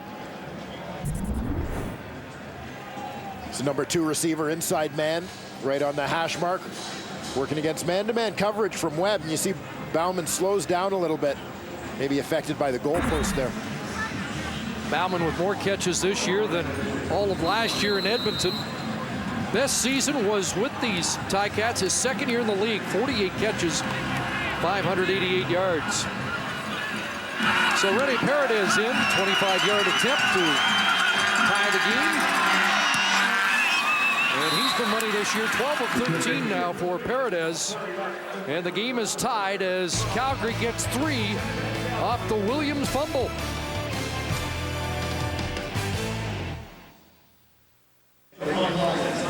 This is Our League is brought to you by Nissan. Final year at Ivor Wynn, and they salute some of the all-time greats. And at halftime tonight, Danny McManus, the all-time passing leader with the Hamilton Tiger Cats and wife Kathy and family as they honor the old guys here. Good to have you at the booth, Danny. Oh, it's great to be here. I mean, to come back and see Ivor win for the last time, it's one of those neat feelings that you have. You know, D-Mac, you enjoyed success a lot of places in your career. Winnipeg, BC, Edmonton, before you got here. What made Hamilton so special? Well, I think the biggest thing is the fans they're right on top of you. And I hated this place when I was a visitor, but I loved it when I was playing here. The people who know the most football in the stadium are right behind both dugouts because they tell you exactly what's going on. So that's what I'm going to miss the most is the fans, the sight lines of playing here. They really had a great spot to watch us play, but to be able to go out there and perform for them was what we really enjoyed. Kind of fitting that it'd be on a night when Calgary's here. You've had a lot of wars with them as well. Oh, yeah. You get tired of playing guys for championships, but in 98, 99 playing against these guys, especially after the 98, that field goal, it really had a bitter taste in our mouth, but able to get it back in 99. Second down for an old teammate and a crosser, Chris Williams, and away he goes. Eric Fraser brings him down at the 47. There's a play that really scorched Saskatchewan a couple of weeks ago. Well, tough to deal with the speed of Chris Williams. You know, Danny, this is your job now, still a member of the black and gold, but going out and finding guys like this, how are you enjoying that gig? Enjoying it, especially trying to find guys like Chris who had this type of speed. It's you always want to get out there and get faster and faster as quick as you can, and he's one of those guys that we go out there each week, NFL camps, tryout workouts, anything we can to find guys that might be able to upgrade us. And you're doing a heck of a job because you did find a guy faster than him, Siobhan Walker. Well, I think they're supposed to have a race to find out exactly who is faster, but Siobhan was a big surprise. He came to one of our workouts, and there was almost to a point we almost weren't going to let him work out because we didn't know he was coming.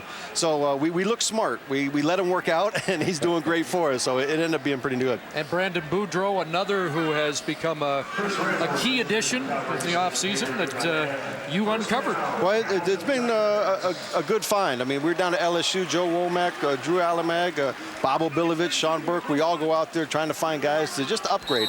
Bob Obilovich's favorite saying is better is better. So that's our job, to go out there and look for guys. So we're all in this together, trying to get as many great players on the field as we can. Well, first down after that pickup by Williams. Burris, Dave Scallop, and he should have another first down. Take a look back at some Grey Cup memories with Danny McManus. Now, these are in color, right? Not black and white? Well, you put this game away with your buddy, your old sidekick, Darren Flutie, in the first half of that game, didn't you? Oh, Darren was having a great first half. I actually had to slow up in the second half giving him the ball because I was shooting for the MVP award, so I didn't want him to get it. But it was a great feeling, especially, like I said, after 98 losing, to come back in 99 and win it. I do want to ask you about Henry Burris because you were with him for a short time in Calgary. There's pressure. Burris looking downfield, and he's got Andy Fantus. Paid a price for that one, but hangs on at the 12. Henry Burris did a terrific job of hanging in here. He knows the hit's coming, but he knows he just needs another half second to get this one away. Kenny Petway puts it on him, but Hank delivers nonetheless. And when your quarterback sacrifices as a receiver, this is what you need to do to reward him, is make the big catch. You were with Henry Burris in 2005. He told me yesterday you kind of reminded him or taught him that you better enjoy it while you're playing. I always thought he did, but he said you made him appreciate that a little bit more. Let's see what he does here. A little quick pass, and Siobhan Walker cut down. That's a good defensive play by Keon Raymond. What was the experience like working with Hank for a short time? Well, I think with Hank, he's got all the skills, and he knows that, and he can do a lot of things at the quarterback position that I couldn't do. One of the things when I was with him for the year, I just tried to explain to him, just relax. I mean, there's nothing you can do once the ball leaves your finger. There's not a string on it. Go out there and play your game and enjoy it. That's the biggest thing, is you never know when this is going to end, but every snap you're out there, take advantage of it, because there's a lot of guys that would love to be in your position. Hey, nobody ever did the bootleg better than you in the 94 Cup. I remember that. We were trying to actually take time off the clock. That's why we ran the bootleg. But you know, if I had any type of ability that Henry Burris had, you know, I would hopefully go out there and just do the same thing, is enjoy the game, try and play to the best that you can. But biggest thing is have fun. I think we play a lot better as athletes when we're out there having fun. Procedure. Hamilton, number 63. 5-yard penalty. Another one against Mark Dial. Before I let you go, you played against a lot of former teams. How extra ramped up did you get for the first time against an old foe? A little bit, because normally I didn't get too excited, but you do. You want to go out there and show them that, hey, they made a mistake, and but you guys relax a little bit. Once the game gets going, you got to go out and focus and play the game, but you do get a little jacked up to go out there and perform for them. 2nd and 15. Burris into the end zone, and Dave Stoller wasn't looking for the ball. First incompletion on the drive. Burris was 5 for 6, 65 yards, but the field goal unit will have to come on.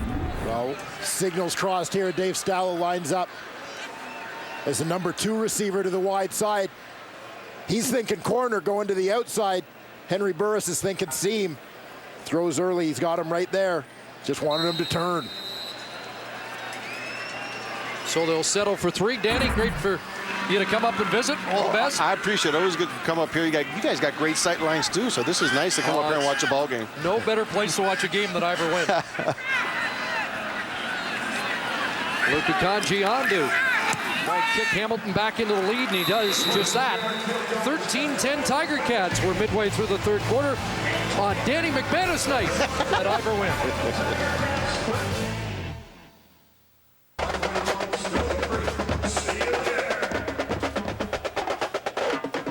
99 days out from the beginning of the Grey Cup Festival. Can't wait. 13-10. Ticats have the lead. Larry Taylor's got the ball. And Taylor finds his way outside the 40. Gets drilled out by Murillo. 17 yards on the return.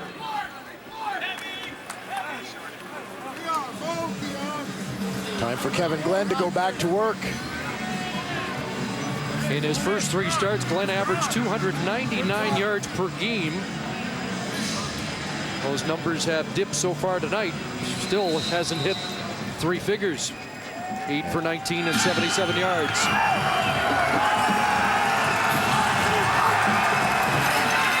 Fake to Cornish and over the middle. Rob Cote's got it. That's a different look, and Cote, the fullback, has his biggest play of the season. 4th catch of the year for Cote. That's a 26-yarder. And Cote lines up a slot to the weak side of the field here. Again, as I always say, those fullbacks sometimes get forgotten. But Cote, a guy, a very good receiver in junior football before being converted into a fullback in the Canadian Football League. Gets a chance to show his skills on that play. And a touchdown catch against Toronto. There's the direct snap to Larry Taylor. And here's Taylor with another first down to the 30. So Dave Dickinson is deeper into his playbook on this series. Yeah, starting to mix things up a little bit and get creative. An opportunity for the offensive line to get creative. Terrific job here by the tackle, Edwin Harrison. He's going to set and pull. Watch the cut block right here in space. Takes Jamal Johnson right out of the play. Said he had a few wrinkles. Trying to help out a young offensive line. First down Stamps out of the bunch. Into the hands of Cornish. Plunging down to close to the 25-yard line and 5 more. And you're seeing a little bit of what I would call lineage in this football game. You know, you could call it going back to, I guess, the Wally Buono coaching tree, where John Huffnagel and George Cortez were both assistants on Wally's staff for years. Cortez also working as an offensive coordinator under Huffnagel. Then you've got a guy like Dave Dickinson, who played for both these coaches as his OC, and had Henry Burris as his backup quarterback. Pretty good bloodlines. 2nd and let's call it 6. Glenn look in, and it's complete.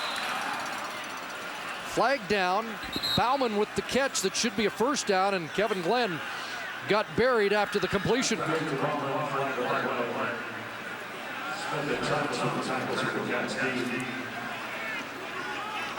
Major foul, roughing the passer. Hamilton, number 91. 15 at the end of play, first down. That's Brandon Boudreau, who had a couple of key sacks in the Saskatchewan comeback.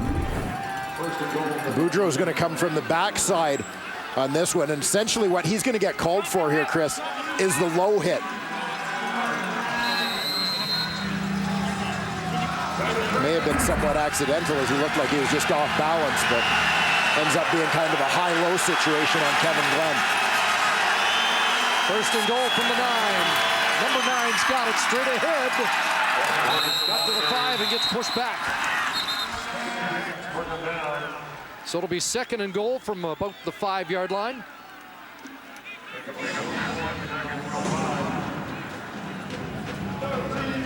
Now, just a continuing storyline from the first half involves Nick Lewis and his role in the blocking scheme here for Calgary. Lewis is going to motion in.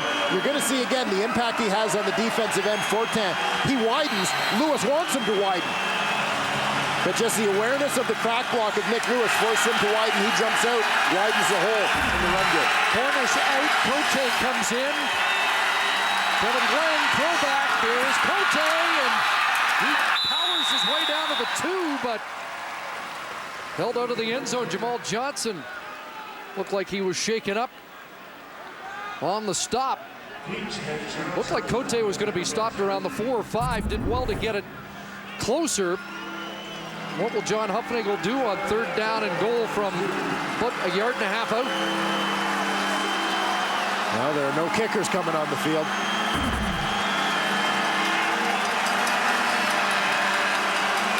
Bo Levi Mitchell comes in. Third and the ball just inside the 2. Cornish checks back in. I like a bit of an option look from this spot on the field. Slides left, touchdown. Bo Levi Mitchell has his 3rd touchdown of the year. And much better execution than when we saw a similar play on 3rd and a short one early in the first quarter. Little bit of motion. Everybody's moved out of the backfield, so it's obvious that Mitchell is keeping the ball one way or another.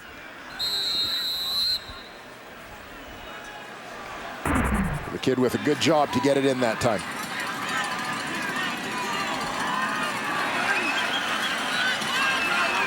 So the first lead of the night for Calgary.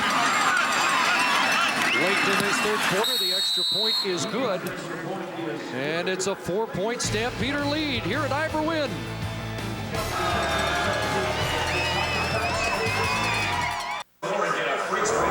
Time now for our Scotiabank Game Changers. And the guy who's changed the game on the field thus far, Calgary Stampeder running back John Cornish. Coming off a rough week against the BC Lions, he's bounced back in a big way. And there's Patrick Armstrong, nominated to become a Scotiabank Game Changer for his work with the Dave Mounsey Fund. The fund was created in 2009 in memory of fellow OPP officer and close friend Dave Mounsey.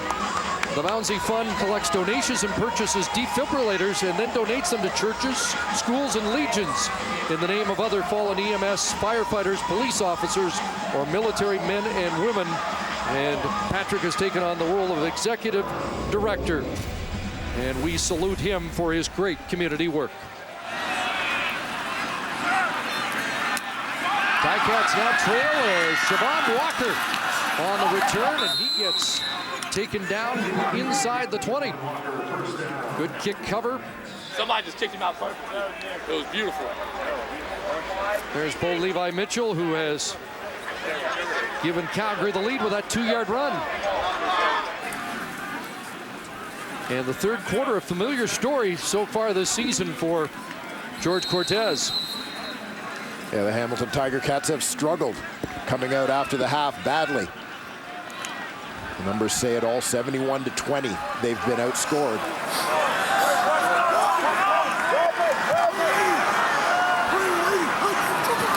First down right at the 20, Siobhan Walker.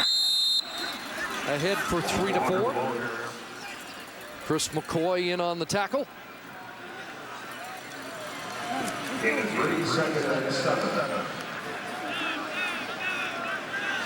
The Tiger Cats need to make sure they don't start getting too predictable.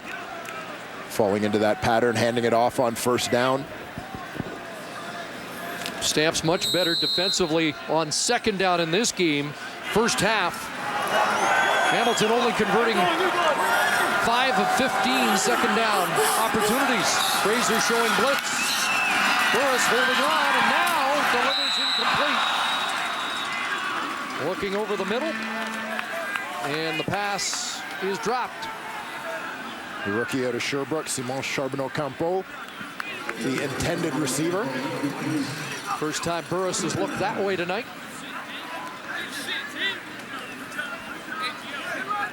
And so a 2 and out, and the momentum with the Stamps, who will get the ball back in good field position.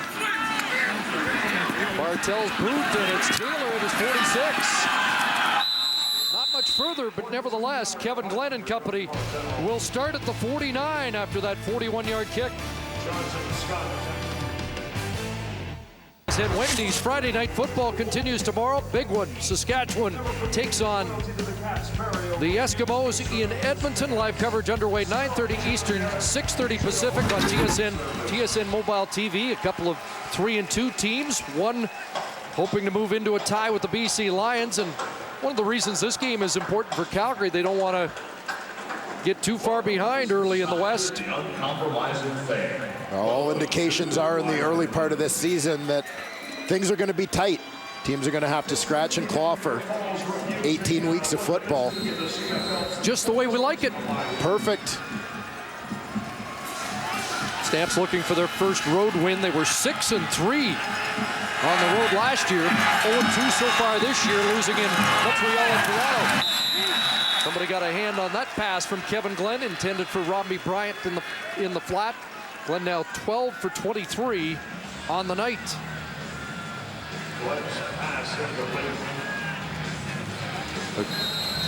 Greg Peach, the defensive end, the man who gets a mid on this one.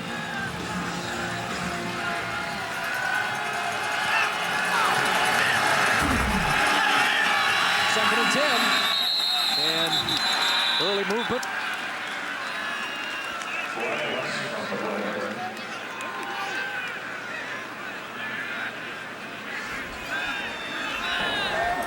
Procedure. Calgary, number 50, 5-yard penalty, remains second down. That's the youngster, the former Calgary Colt. 6'7", 300 pounds, Spencer Wilson. Wilson, a good example of the scouting job done by the Stampeders. Their involvement with junior football, taking advantage of the fact that basically any local prospect they can lock up. So second and 15, Glenn airs it out, Bauman open, and it's broken up at the last second.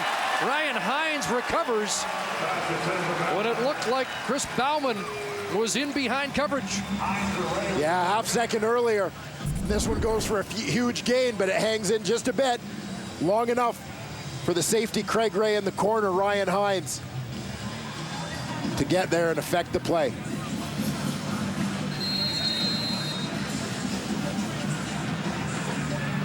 Even if that's thrown on just a touch more of a line to get it there a split second sooner. Chris Williams awaits. Williams trying to get outside and then cut it back in and gets wrapped up quickly and tossed down. 2 yards on the return after a 44-yard punt. And thus far for the Hamilton Tiger Cats, Andy Fantu's the most dangerous weapon, 77 yards through the air. Henry Burris, 15 of 28 for 163. Siobhan Walker being mostly contained aside from his first half touchdown, 11 touches, 42 yards. Aaron Kelly in the offensive huddle for Hamilton. Haven't seen him much tonight. Just one catch on the season. Burris gonna look that way, and Kelly got his feet tangled and goes down, and the flag comes out. Into the lineup with the injury to Bakari Grant. Aaron Kelly, and Grant not expected back until Labor Day.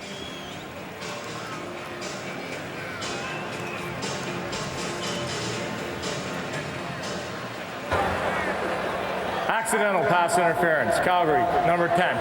10-yard penalty, first down. That's definitely the right call as they just got tangled up. But this is a play. Aaron Kelly starts off deep in the backfield, using that waggle, but a play where the free safety Fraser blitzes. Henry Burris has taken a shot knowing that middle, deep middle might not be quite as well defended with Fraser up at the line of scrimmage. Siobhan Walker the catch, and he's pushed out by Malik Jackson.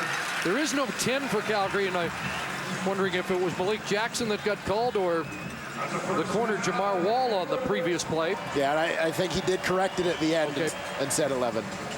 So Jackson a penalty and then bumps out Siobhan Walker as the Ticats have another first down.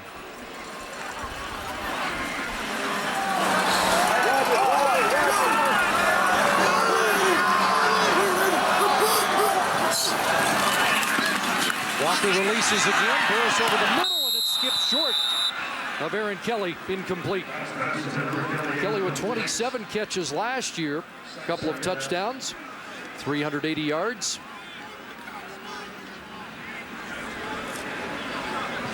Well, Henry Burris looked a little frustrated after that when he ends up taking a shot on the play. This is a scheme offensively that's going to rely on a slot to come in and pick up the extra man, Chris Randall. He beats Dave Stalla at the line, gets there to pressure Burris, put the hit on him as he throws that ball. So 2nd and 10. Burris complete. There's the youngster, Sherman Ocampo. This is a young man who's been one of the most prolific receivers in Canadian University football over the course of the last couple of years. At Sherbrooke, he's been a Heck Crichton finalist. Was one of the nation's most outstanding performers drafted by the Cats this year. One of the things they liked about him, they compared him a lot to Andy Fantus. Big target with soft hands. And his first CFL receptions at first down, 17 yards, and it's whipped off here, Siobhan Walker. Touchdown. One of the best runs of the year, and the Ticats have regained the lead. Was it a nice run, Chris? Because I blinked and missed it. Wow. The explosiveness of Siobhan Walker. All you need is to get him past that first level, and anything can happen. A bolt to the end zone. And the Jamaican-born speedster, nice cut behind the block.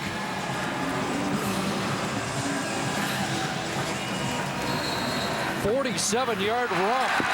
Right off behind the down block of his tackle, Brian Simmons. CFL leading 7th touchdown, is 3rd on the ground. And just like that, Hamilton has reclaimed the lead.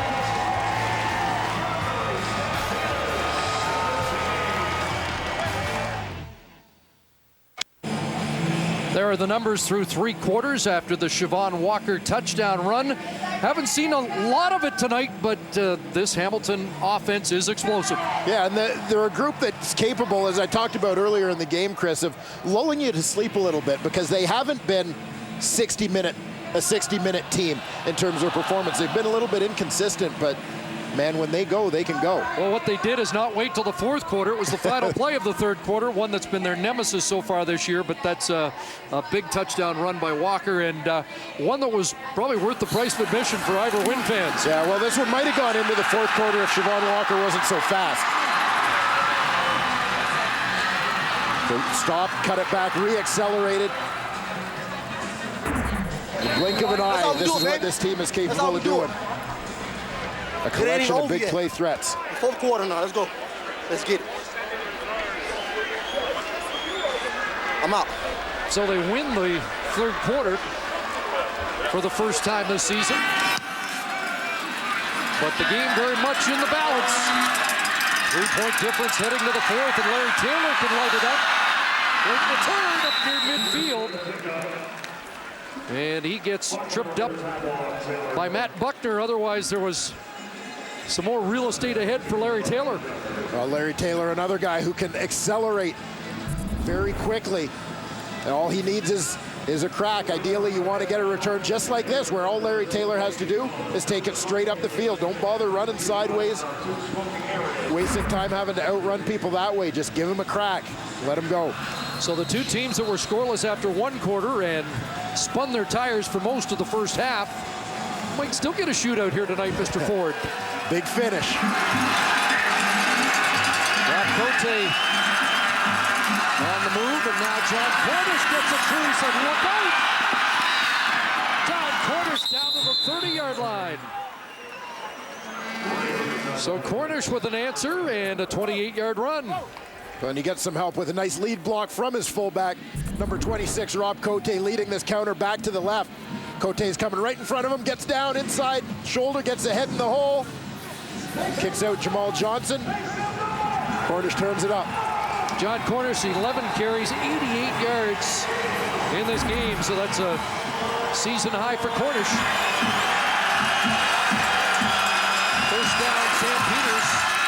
Takes the Cornish, Glenn sets up, and can't hook up with McDaniel, who was interfered with by D. Webb, and the flag flies. Tiger Cat D looked completely fooled by the boot from Kevin Glenn.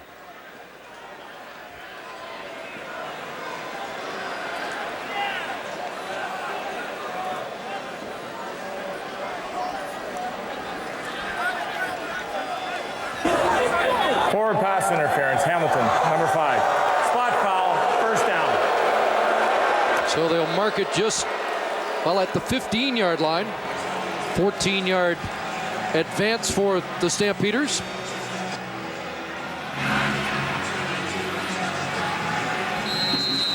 Surprised to see Casey Crehan so quiet in the middle of things with his defense on the field. Headset's gone a kilter, though, in this series.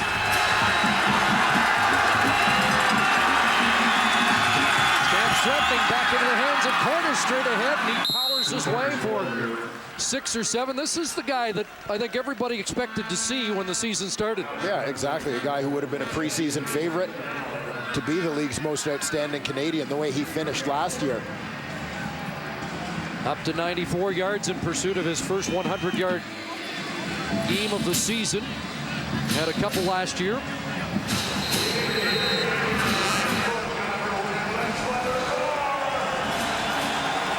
And now 2nd and 4. Larry Taylor in the backfield.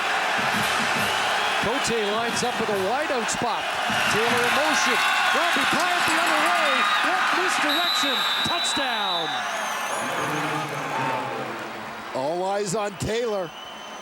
Bryant takes it back the other way. Great play call from Dave Dickinson. Robbie Bryant's got his first touchdown of the year and his first in 11 regular season games. And the entire defense is nervous because they see Larry Taylor going this way. They think it's going to be some sort of pitch where he's getting a jump start. Everybody starts pursuing to the defensive right. Robbie Bryant could have walked it.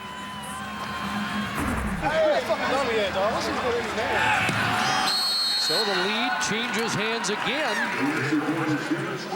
as Robbie Bryant puts Calgary back on top.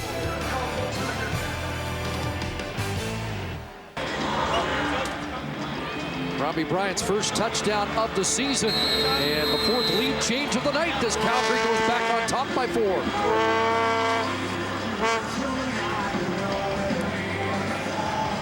Some creative play calling there from the Calgary Stampeders, and we've seen that throughout the night, mixing things up a little bit. A bye week for the coaches to diagram some new plays up. Here comes Sammy Jaguar. And Police slows him up, and then he gets drilled out of bounds on the tight sidelines here at Ivor Wynn. Well, and a couple things went wrong for Hamilton defensively here. Middle linebacker Ray Williams and defensive end Brandon Boudreau. You're going to see Williams point to his right when he sees that motion. Everybody starts shifting. Boudreau, defensive end to that side. He starts cheating down when he sees the motion that way, getting ready to crash, loses contain.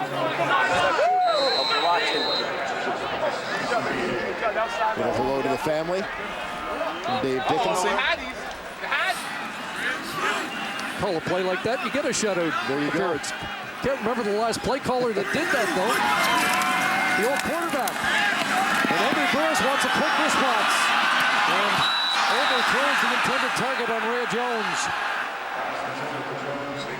Eric Fraser back there in coverage.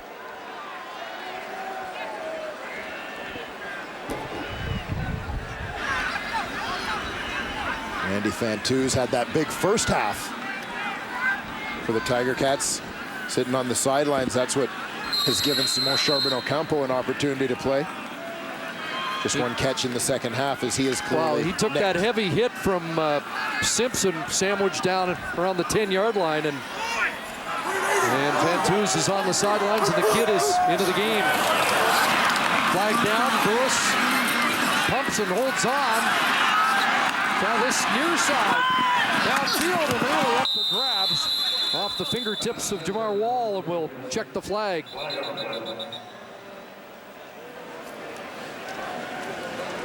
Well, Burris had all kinds of time there, but nowhere to go with the ball.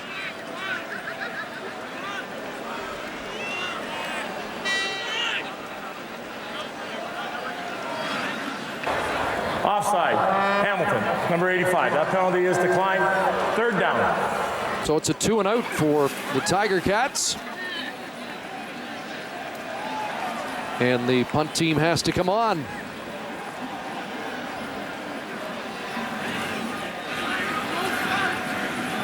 See if we can get word. Often the teams don't tell you if a player is done or not for the night, or whether Fantuz is going through the concussion protocol. Just speculation.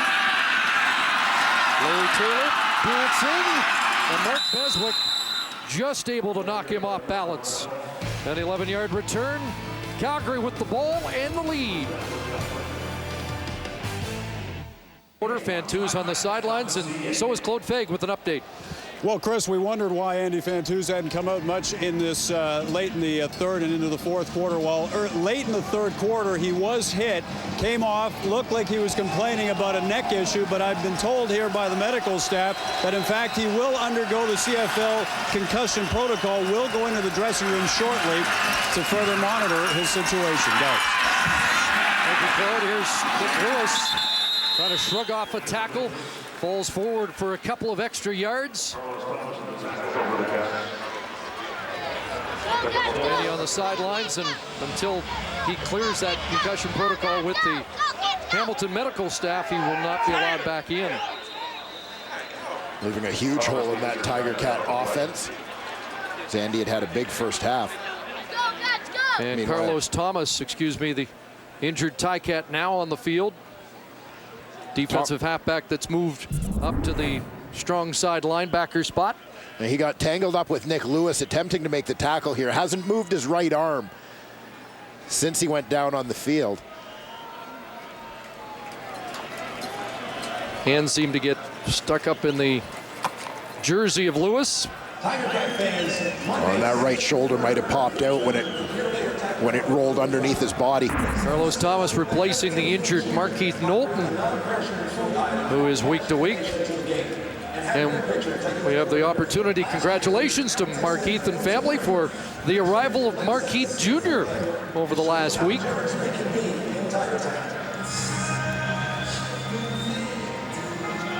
Perhaps another future Ticat defender for Casey Crehan. Well, this will cause an adjustment in that defense. We'll see how Casey Crehan reconfigures without his Sam linebacker. Thomas up with the right arm hanging. And it looks like D. Webb is probably going to move down to Sam. And Armando Murillo will move into Webb's spot at defensive halfback. So first game, and Murillo is added for special teams. The former Argonaut is into the fire now. See if Kevin Glenn tests him right away. Meanwhile, D. Webb will likely draw a lot of Nick Lewis duty here. Murillo up against Markway McDaniel. Second down. Kevin Glenn over the middle. And a completion. Chris Bauman. The former Cat has has a first down and another huge block by Nick Lewis. And slow to get up is Bo Smith. This is my favorite part of Nick Lewis's game. For a guy who does so many things well, you know, Milton Jock might not like this, but the fact is a lot of receivers just aren't that physical. Nick Lewis loves the rough stuff. He's had an amazing year. This is a guy who leads the league in receptions, and the headline material tonight has been 2 vicious blocks. Cornish now. John Cornish slicing down to the 35. And that should get him to 100 yards. Yes, John Cornish over 100 for the first time this season. I'm sure he feels a big monkey off his back, as do the 5 guys in front of him. Absolutely, 199 in the first 5 games, and he's over half that total in 1 game tonight. Just had to challenge that O-line to open up some holes. 2nd and 3, Cornish again, and he bounces it for a big game. Tripped up down around the 20-yard line as he adds to his numbers. And the Stampeders look ready to take control of this game. Big props to the all-Canadian backfield here. You also want to watch Rob Cote. He's going to block off the edge on the backside. The key is that he stays on his man and keeps his legs driving. He slides across left to right, picks up D-Web, but watch how he keeps going, drives him downfield. That's what creates the cutback lane right there for John Cornish. 14 for Cornish. First down, Calgary. Pitch here to Matt Walter. And the former Calgary Dino crashing to the 15 on his first carry. Played in week 1, Canada Day, against Montreal, Matt Walter. But first, the numbers on John Cornish for the night. Yeah, you see, it's been a rough stretch, as Milt Stiegel talked about, since week 1 against Montreal. But could be John Cornish's coming out party here against the Hamilton Tiger Cats, a sign of things to come, as he would hope. Matt Walter thought he scored a touchdown in the late stages of that season opener. There's Glenn into the end zone, and Michael McDaniel and Murillo tangled up, and the flag flies.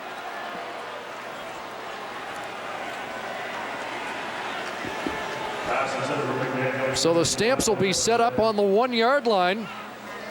Well, we'll wait and find out if it's an accidental and 10-yard penalty or first down at the 1. Accidental pass interference. Hamilton, number 10.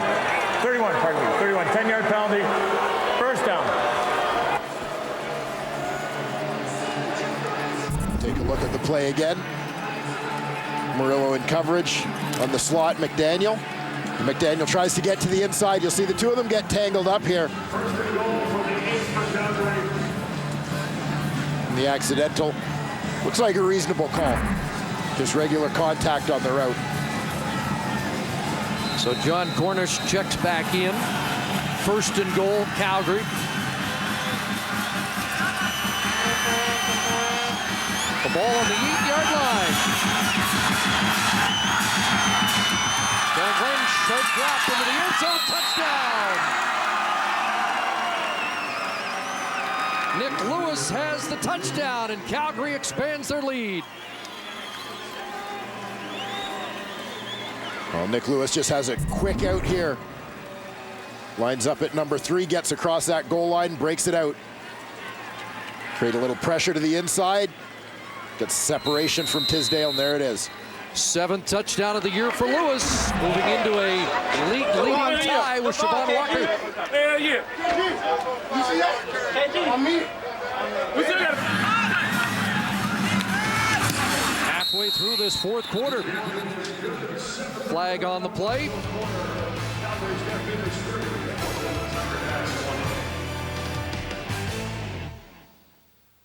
Seventh touchdown of the year for Nick Lewis, his 5th catch of the night. As the Stampeders take an 11-point lead. Just another night at the office for Nick Lewis. Whole bunch of catches. few yards after the catch. Of course, a little bit of dirty work, some big blocks. Mr. Stampeder. The Ticats had too many men on the convert. Penalty declined, and there's Walker. Nice sidestep there, and he breaks a tackle before he's taken down across the 35-yard line. Walker with 7 touchdowns on the year. Lewis was 7 on the season to lead the Canadian Football League. Henry Burris, 3 straight possessions in Saskatchewan led to touchdowns in the fourth quarter. He'll need that kind of drama here in the fourth quarter to come back tonight. Yeah, he sure will, looking for an encore. But such is the nature of the Tiger Cat offense. Quick strike ability. When we talk about guys that have been quiet, one of their speediest, Chris Williams, really not a factor at all in this ballgame so far. And still Fantuz on the sidelines. Charbonneau Campo in to replace him. Burris steps up and... Yes, it is. You can hear Stampeders trying to talk the officials out of it, but Charbonneau Campo has his second catch of the game in place of the injured Fantuz.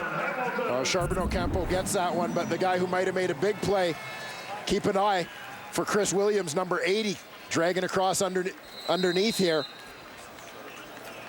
Wide open on the play with an opportunity, his speed and space to turn into something big. Ticats going no huddle, and Dave Stala can't hold on. It'll be 2nd and 10. Stala off to a slow start. Best game was in week 2, 6 for 96 against BC, but just 10 catches on the year coming in. It's been a tough adjustment for Dave Stala. He's gone from being one of the go-to guys in this offense over the course of the last couple of years to being the 5th receiver and not getting nearly as many looks. 2nd and 10. Burris dumping it off, and Chris Williams can't pull it down. And the Ticats will have to punt the ball away. The series dies in missed opportunities. Again, they get Williams open. They get what they want on that route, but unable to get him the ball. Or at least, in that case, Williams unable to hang on to the ball. 7-2 and out for the Ticats, 2 in a row. Bartel the boot. Bouncing out of bounds at the 22-yard line. Just over 6 minutes left. The road team in the lead, and the road team has won 5 consecutive games. And Kevin Glenn under the radar compared with his colleague on the other sidelines tonight, doing what Kevin Glenn is capable of doing. Yeah, Kevin Glenn, it's a guy who's always been underrated in this league, and a proven quarterback, a legitimate starter, no doubt, even though he went to Calgary as the backup this year, but what an insurance policy to have.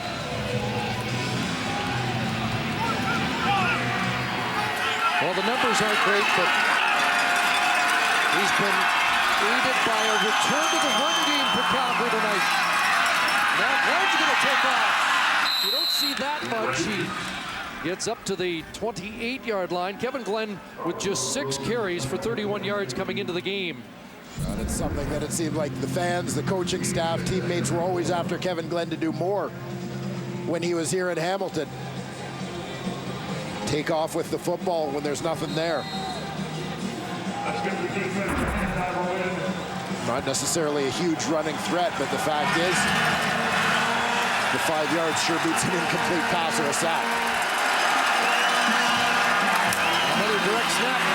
Cornish cuts it back and should have the first down. So we've seen that a couple of times tonight, and we've seen the Stampeders at their creative best in the second half. Yeah, just finding different ways to run the football. We've seen it a couple times where it's been receivers carrying the ball, including Romby Bryant's touchdown, loosen things up a little bit. We've seen receivers blocking off the edge.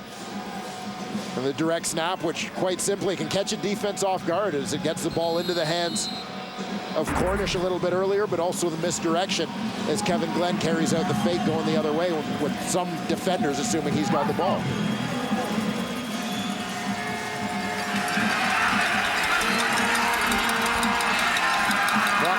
under 4.5 minutes to go. John Cornish again, big seam, and another first down run. Brought down by Jamal Johnson, but that'll move the chains. Well, the Stampeders on that one took advantage of a disorganized Hamilton Tiger Cat defense. They were scrambling around right up until the moment the ball was snapped, trying to get themselves aligned. And you see they leave a bubble exactly where the ball's being run on the offensive left. There's a soft spot there because they're not lined up yet. Kevin Glenn, John Cornish, the offensive line, take advantage of that and turn it into a first down. Ticats have given up 127.6 yards on the ground per game. And John Cornish has just about that on the night now at 126. McDaniel in motion. Cornish, the ball carrier, straight ahead, rips off another first down run to midfield. What a comeback game for John Cornish. Well, it sure has been. And maybe a little bit of heat and a little bit of tension was what everybody needed in this Calgary Stampeder offense. But this is a cause for concern. Left tackle Edwin Harrison has been shaken up. Already enough injuries along that Calgary offensive line. Yeah, the amount of juggling that they've done. As we talked about early in this ball game, 2 different positions, left guard and right tackle. They've been through 3 different starters already, largely due to injury. Edwin Harrison, who missed the season opener at left tackle, goes down.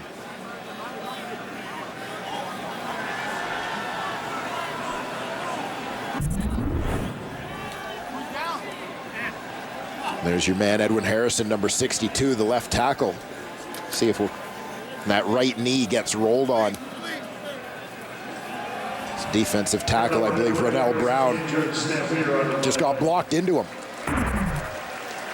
One of the hazards of playing on the offensive line, a lot of big bodies pushing each other around, and you usually don't see where they're coming from.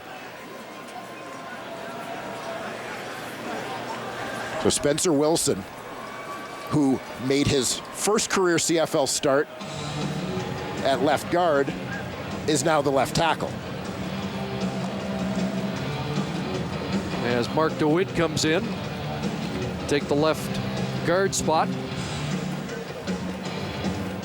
If you're wondering, John Cornish's career high, 148 last year against Saskatchewan at a 128-yard game.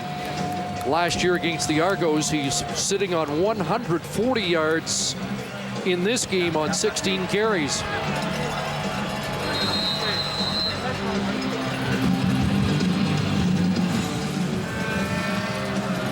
Matt Walter comes back in to finish the story on Walter. Thought he scored his first CFL touchdown in the late stages of the game against Montreal. Fake to Walter. And Kevin Glenn, it opens wide open. And he doesn't go down. Dropped at the 40 when it looked like he might slide a little earlier. Well, that's a great effort by Kevin Glenn, taking what's given to him as the defense crashed on the fake to Walter. Calgary in control, on the move with an 11-point lead at the 3-minute warning. Our game story brought to you by Mr. Lube. Get top to bottom maintenance and take good care. Well, John Cornish, the big story, bounce back game, 187 total yards tonight, 140 on the ground. Siobhan Walker, his Hamilton counterpart, having a pretty good night as well, cracking the century mark in yards from scrimmage. Kevin Glenn, not huge numbers, but some big completions at key times. And we thought the whole game was going to be about Henry Burris. There you go. John Cornish has 95 yards in the second half. He'll add a few more there. Brandon Boudreau will drag him down from behind. But Calgary eating up the clock and getting closer to their 3rd win of the year. If this score holds, we will have 6 of 8 teams in the league with 3 wins. Hashtag parity. The BC Lions just a game ahead. Hamilton. Ticats, Argonauts, Alouettes would all be 3-3. Well, Well, someone else is presumably going to win a fourth tomorrow as Saskatchewan travels to Edmonton. Although I want to emphasize the decision desk has not declared a winner here tonight with over 2.5 minutes to go. Oh, the Tiger Cats served notice last week that they can change a game in a hurry. And look like they might be taking charge on a brilliant 47-yard run to end the third quarter by Siobhan Walker, but the Stamps have stolen their fourth quarter thunder tonight. And here's Cornish with another good, tough run on his way to his best CFL night rushing. Chains continue to move and the clock continues to drain. And John Cornish continues to impress. You know, we talked about it in the first half. The boys talked about it at halftime, but I mean, this looks like the guy that we've seen over the course of the last couple of years, not the guy we've seen over the last few weeks.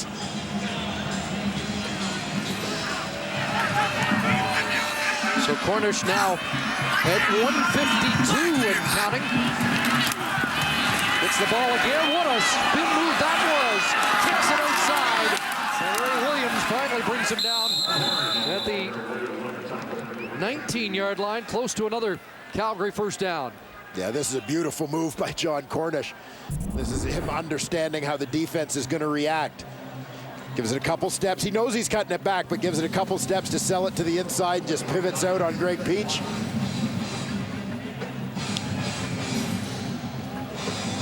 Creates a second and short situation.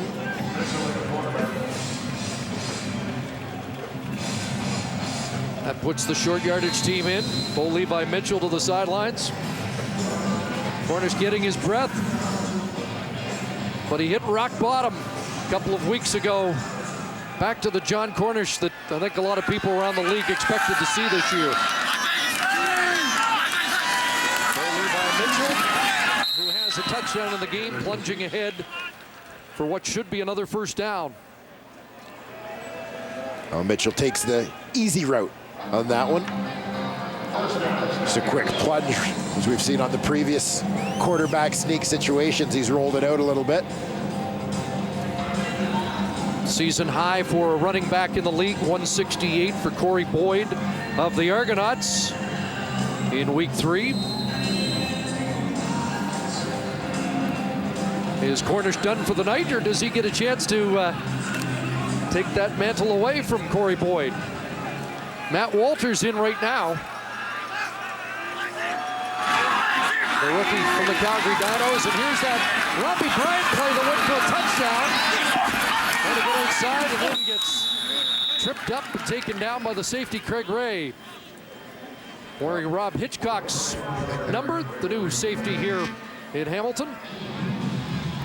The defensive line was fooled the same way they were on Bryant's touchdown, but fortunately for the Tiger Cats, the secondary reacted a little bit more quickly that time.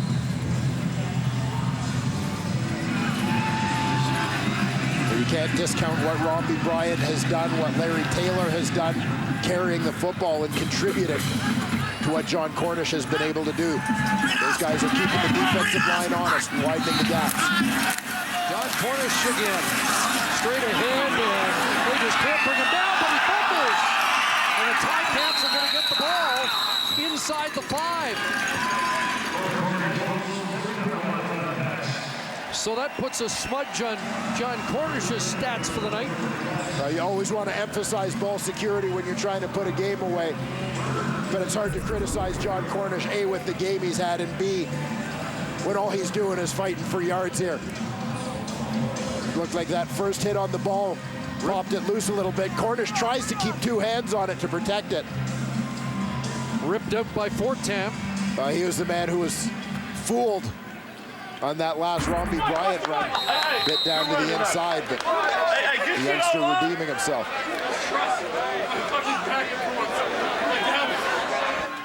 So just under a minute left, and Henry Burris needs a big play in a hurry. Looks downfield, Dave Stalla, and that one well overthrown. And Stalla and Burris haven't looked like they've been on the same page tonight. No, that's at least the second time we've seen them looking at different areas. Numbers for the two quarterbacks on the evening. And what's surprising, the high percentage these two have been at this year. Burris 50% on the night. And Glenn, who led the league at over 70%, at under 54% this evening. 2nd and 10. And a crosser and a good catch by Charbonneau Campo. But they need bigger chunks than that right now. Yeah, they sure do. Tried to get the big one on the previous play. You know, Chris, you talk about that completion percentage, and we've all talked about the weather tonight to start this ball game. We've talked about the bye week maybe being factors. Wonder a little bit about nerves as well, or being hyped to play their old team, but perhaps also the familiarity angle. The defense is knowing them well. Ralston Hughes misses. Burris extending the play, and now going, and it's incomplete. Good shit, Sim. Hey, good shit, Sim. Good We shit, asked baby. Dave about that yesterday. Is it an advantage for you? You know the defense. Advantage for the defense. They know you. He felt that he knew the subtleties of the Calgary defenders in man coverage and maybe could expose that, but this has been a terrific Calgary defense tonight.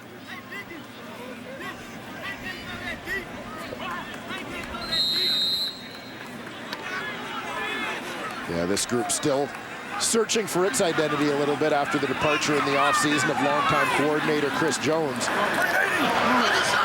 looking like they're starting to find their way tonight.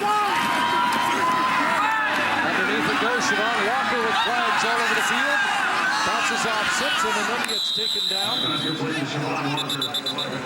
Calgary home to Toronto next Saturday. Next game for the Hamilton Tiger Cats is Winnipeg next Thursday. And Henry Burris will make his return to Calgary. Offside. Hamilton, number 80. 5-yard penalty, remains 2nd down. Chris Williams offside. Henry Burris goes back to Calgary October the 20th, and he'll hope for a better result there. Yeah, certainly. And by then, if nerves or overhype were a factor, he'll be in a little better situation to address that as the season goes on. There's Shigeru. And Bennett can't bring him down. Shigeru down the sidelines. And with 7 seconds left, time for one more play just to finish the Cornish night. Despite the fumble, a league high 170 yards on the ground, 20 carries for John Cornish in a winning effort here on the road. So 6 consecutive road wins, which isn't the way the season started. And this should do it. Chris Williams brought down in Calgary territory, but zeros on the clock. There is a flag, and now they're going to rule this one is over. And John Hufnagel remains unbeaten after a bye, has his first road win of the year. The Stamps back to 500. And they drop the Hamilton Tiger Cats to 500 as well. Stampeder fans here have reason to celebrate as Calgary wins at 31-20. So long from Hamilton. Sports Center is now.